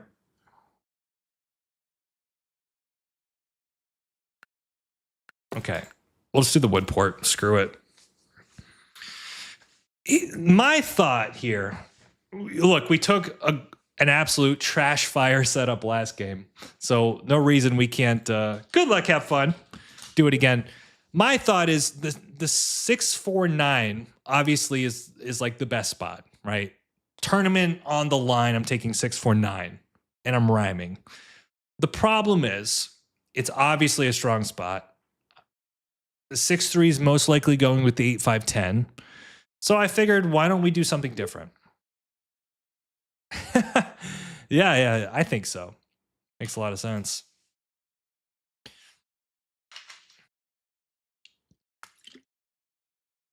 Where's the wheat port? Wheat port is pretty good. Also, one thing I didn't like, I kind of looked at the situation really quick. No one's taking the wood port here. I don't think so. But think about this. If you think that somebody's going coastal, right? So if 6-3 is almost like a guaranteed target, what happens to the board? What opportunities happen to the board, right? Space, the final frontier. So from that standpoint, I would like to have the wood and the brick if I think space is going to hit the board. There's a lot of ways we can play this too. Like even like 8-10 or 8-3 left and we play kind of a road game to the wood port. I really like that. But I think this is just our best play. It will be kind of tricky though. 8-5-10 is really good too. This sheep situation is abysmal. So very smart on Blanche here to have the best sheep. Like he's going to have a really freaking good game. Excuse me. Now it's a kind of a big question of what does orange do? I don't think anybody's going to go for this plow. I don't think so. I think he's got to go production here. So he can do something like the 8-5-10, 8-4-3 brick port. I really like that play. Right? Control the brick with me. 5-4-11 goes. I wonder if blue takes that. So he goes boom, boom. Blue takes the 5-4-11. Maybe we might see like an 8-4-3 here. I would love, yep, 8-4-3 here.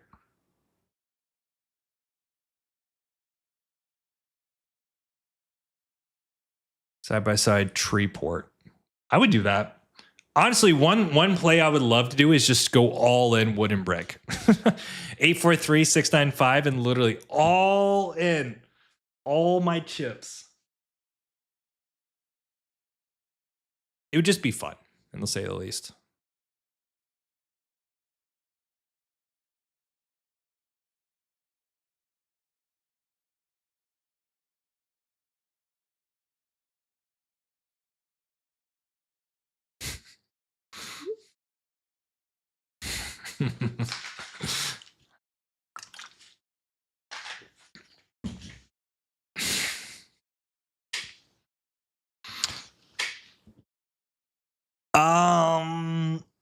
It's tricky here, right? It's tricky for yeah. Now, what's the play, man? It's either 6-3 or 5-4-11. But the thing is, we can actually do some easy work here.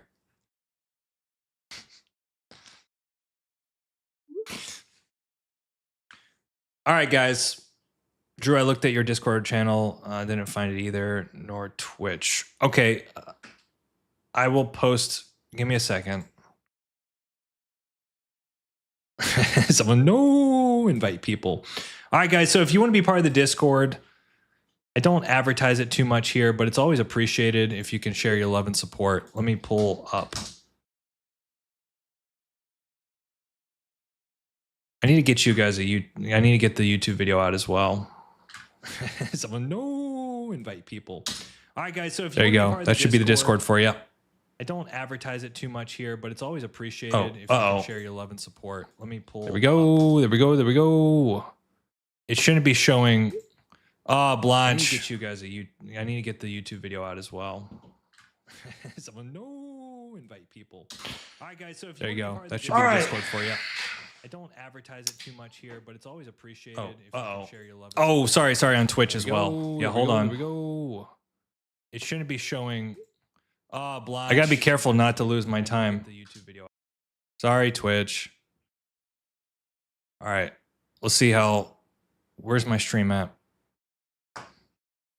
I need to get my mod game back up and running.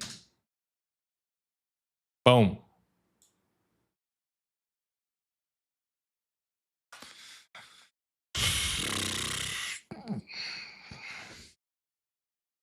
You know, I don't know what the hell he does here.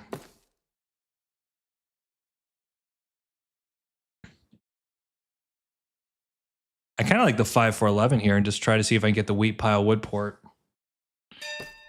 Bro, you're not. Zero chance. Zero chance you're getting that. Problem is, if Blanche goes here, I'm kind of cooked, right? I mean, I can also just take the wheat pile now and just build this way. And, like, I don't think he gets it.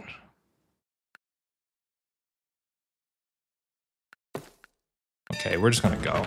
We're just going to go.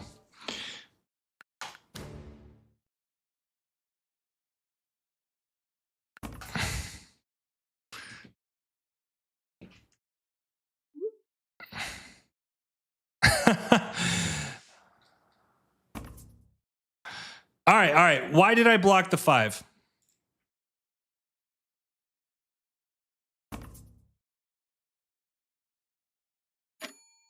I'm not giving him that. So I stole the brick. He's got a bunch of wood. I blocked the 5 because I don't want him getting 9-10.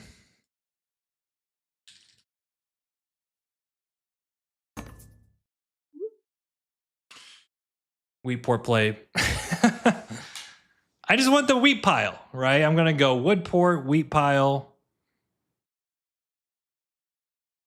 I think I have to do it this way, though. It does normalize the sheep, right? There's not that much sheep. There's only the 3, which is absolutely bonkers, actually.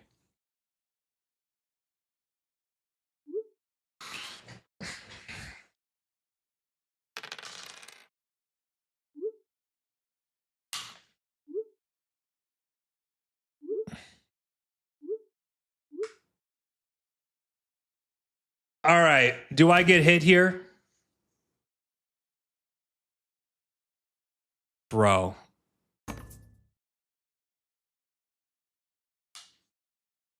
Bro. All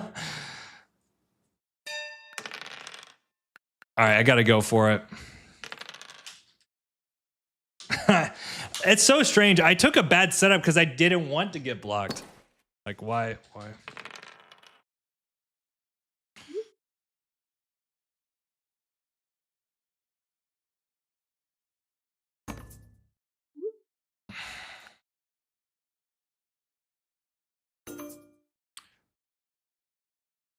We're not too bad after we take the wheat and we take the wood port. Yeah, 4-11's okay. I'm not crazy. We need 11 here. Would be insane. So I'm going to trade this specifically with green here, who's going to have an excess of wheat. Perfect. Good day. Golly, green cooking. Yeah, I don't know why green took... I didn't really like this play for him. It was probably better to go straight on a port play. Even 6-3 is not bad. Or taking more wheat might have been better for him. I feel like the wood just clogs his hand a bit. There we go. All right, we do have a sheep problem, though. So if we can get to this spot here, it's pretty good. Omega rare sheep. Yeah, the sheep's a problem. But the thing is, after we get to the wood port, we do have the coordinated 9s. We have a ton of wheat right now. I kind of like his situation here. So orange, who's orange hitting here? Okay, he's got a little bit of grace in his back pocket. We do need sheep though, don't we? I think one thing I'm going to try to do, guys, is not to extort too much. Nobody wants this freaking card. You know what we could do is we could try to do this with the premise of trying to roll a 5 into the road settle. I mean, blue might be the only player here. I'm only doing the 1. That's fine. So what we'll do is we'll road settle 6-12. 9s will be coordinated. Man, imagine if he just takes the spot away. Devil City, yeah, well, you could have stopped it. It's no, it's no surprise. He's got double or double wheat.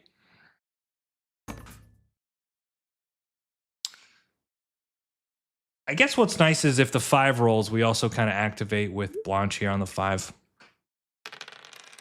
This is getting insane. It's kind of hard to block him, though, especially if he gets a port.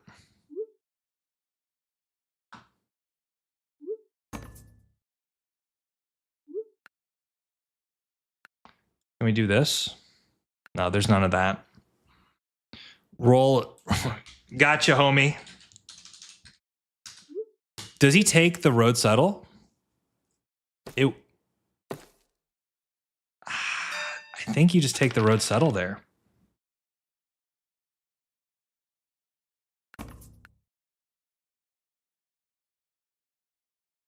We can also hold here. The city's not bad. The thing is, if we port down and 7 hits, obviously that does hurt green. What would we port for? Problem is, if we port for... Yeah, we're just going to pass. I don't think it made sense there. Like, we're probably going to roll over, but... Yeah, see, and now he ends up stealing the wood, most likely. Yeah, that hurts. That hurts. Interesting. What was he robbing for? You just blocked it.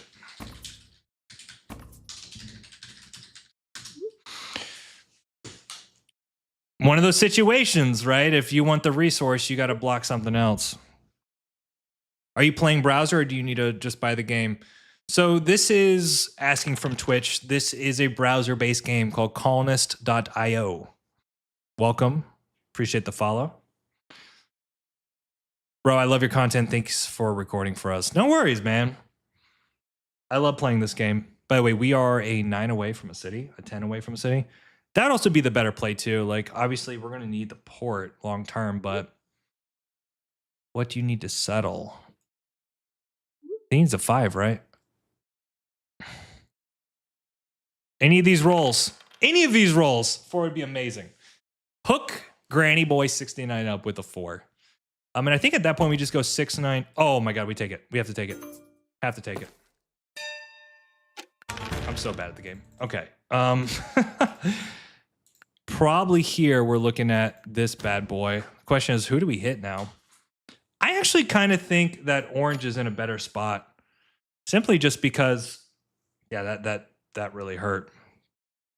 I think he's got just really good flexibility. All right, here's what we need. We need to drop a city on the 6-9-5. Then we need 6s, 9s, and 5s to go absolutely buck wild. But the city's huge. I think like it's going to be very difficult to stop us from the standpoint of our port is going to just cook. Unfortunately, we don't have a series of rolls that give us the road settle, but that's going to change after we drop the city, right? So we city, all our rolls are doubled. So effectively like 9-5 would be the road settle next orbit. So we don't have it now. I think we are the favorite for road. The one problem with this situation though is that orange could effectively, or sorry, green could cut us. But he would have to get paid to do that, I think. This would, okay. Thanks for not plowing me, homie. Okay, so he's got 4 brick in hand. Interesting. So he's going here. Woodport would be pretty big for him. Okay, so that's interesting.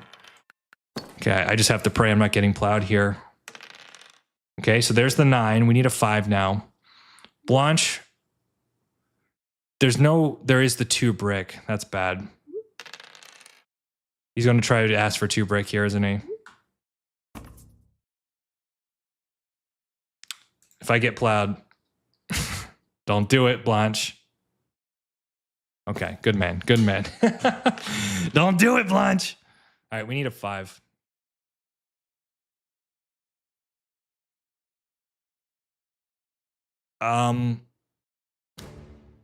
Does he hit me here? He doesn't hit me. That's shocking. Oh. All right. 5 is probably the best block here, but it really hits me more than anything else.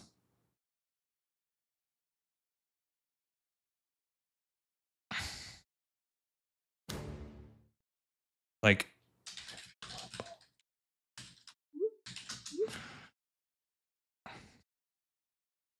I think that's fair.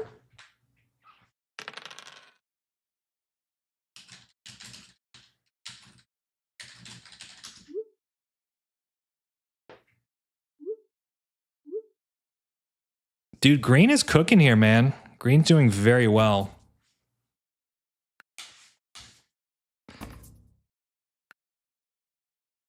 Again, guys, I really appreciate all the love and support.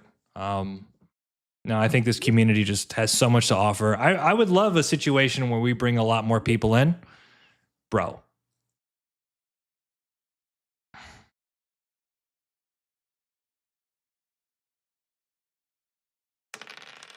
Okay, this is not good.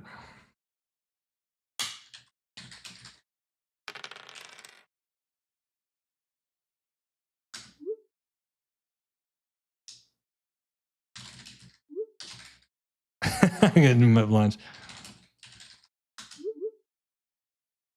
Blanche is a good dude, man.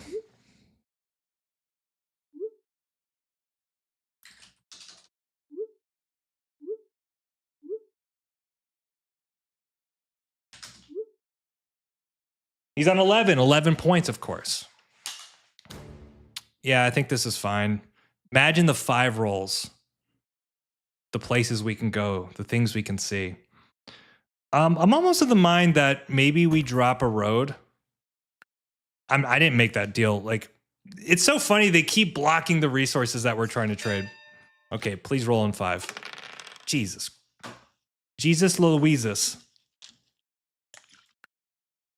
Is there a mono? Do you think there's a mono out there? How good is the mono? Mono's so freaking good. I'm scared, though. I'm so scared.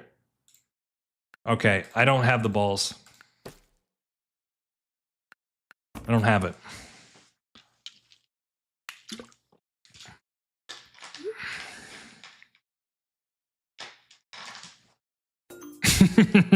I think the issue there is, like, I think I'm getting plowed if I don't make a play. All right, Woodport, let's go. Yeah, I thought you were going to plow, Blanche. No, Blanche is a good friend of the channel. He was not going to stream tonight. Don't worry. I have 0 concerns about Blanche. Yeah, he should have. The 5 is so good right now. Oh no. Oh no. Is this a yop? Oh no. Okay. Okay. Good luck. So what do you guys think? Do you like the chat on the video? I kind of like the vibe. I got wheat.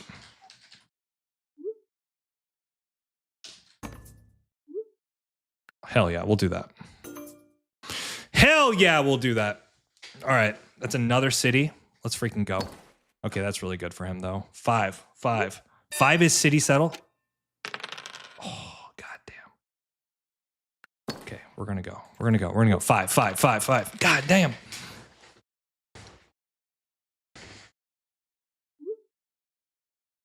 Bruh.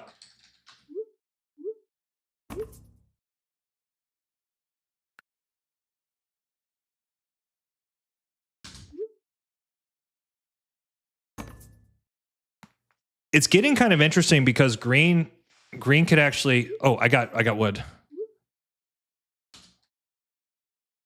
Oh, this guy, man, it's insane. Okay, 5. Honestly, I might even just drop 2 roads. No one's trading you here. 5, bro.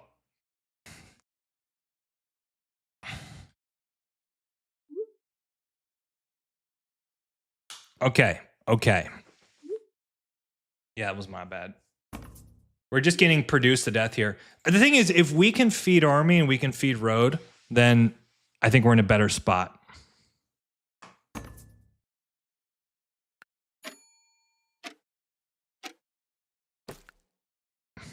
Okay, this is fine. I like this. Okay, this buys time. Oh, we needed that. Perfect. Dev. Got a dev. Got 2 dev.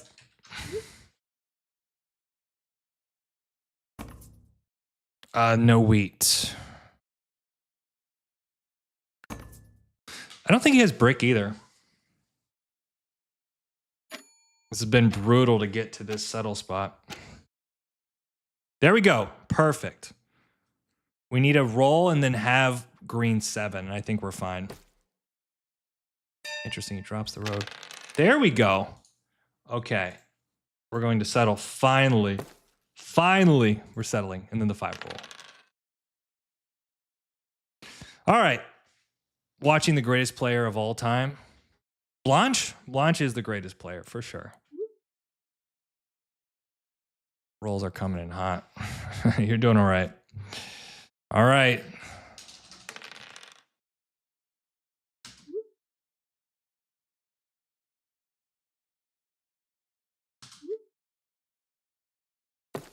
Blanche is at 7. He's cooking up. He's cooking up. Bro, this is insane.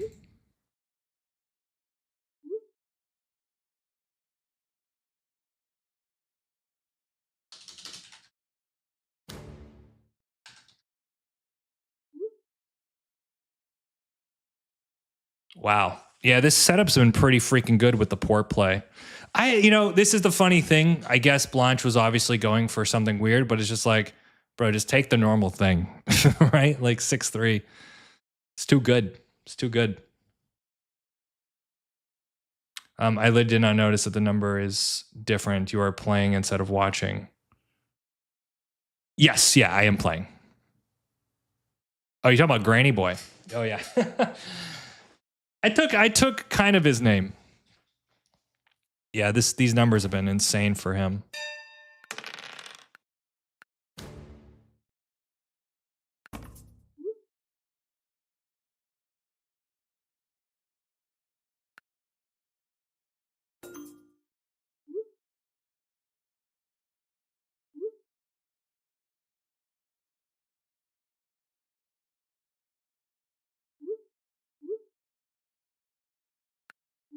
All right, we need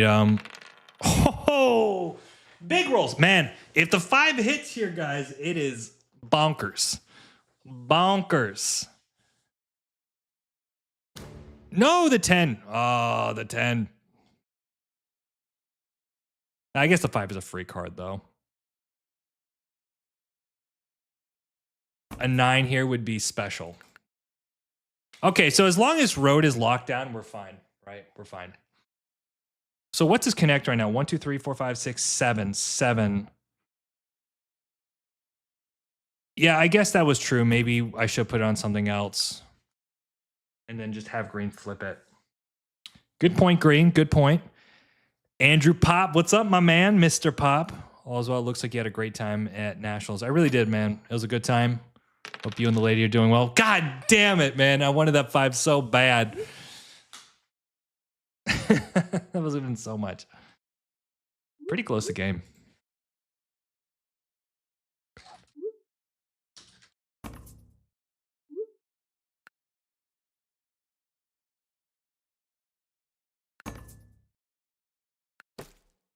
Okay, this is good. Oh, you're good, bro. You're good, bro. Oh no. Okay, we need to start sitting down like a boss. So we can get to 8. He's doing some weird thing where he's not playing knights. Yeah. He's trying to like.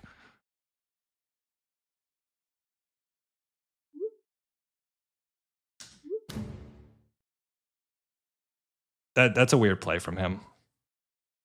Because it's a free card, right? Like he could have action there potentially. Oh no.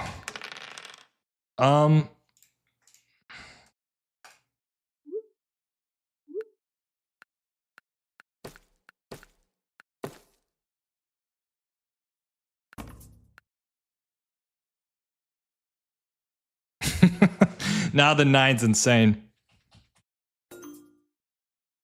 I mean,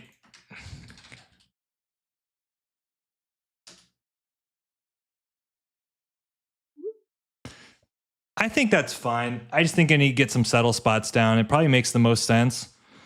Now it's like what? Nines are just glorious. Hope.